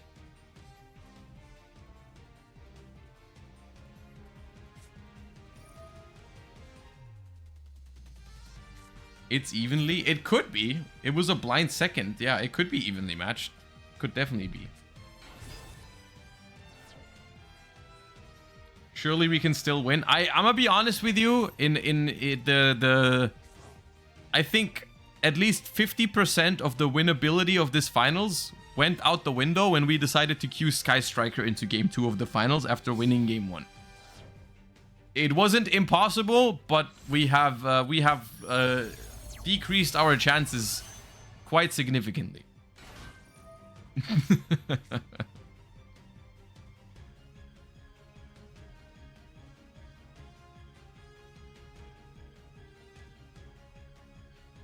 Sorry, guys. You don't have to apologize. You did great. You entertained us all the way through this Snake Eye heavy format with a lot of very cool and base decks throughout the tournament. It's fine. Don't apologize. You put on a very good show.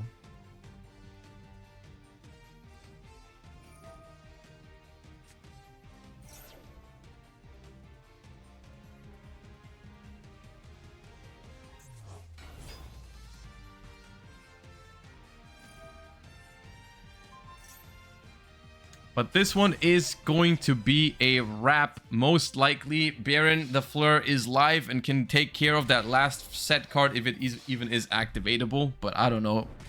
Either way, Snake Eyes, which is arguably the best deck in Master Duel right now, unsurprisingly takes down the biggest Challenger Cup that I've hosted so far. Congratulations, DGZO. Very well played throughout these games from what I've seen. A well-deserved winner of the Challenger Cup. GG's, definitely well played. Also, big shout out to Loey for bringing some fresh air into the tournament with Paleo Tier, Runic Bestial, Sky Striker, all the kind of good stuff. You know, played some very fun decks throughout the event. Put on a great show. Once again, shout out to Konami for sponsoring me and letting me host these Challenger Cups. It's always a pleasure. I hope you guys had a great time during the stream. I certainly have.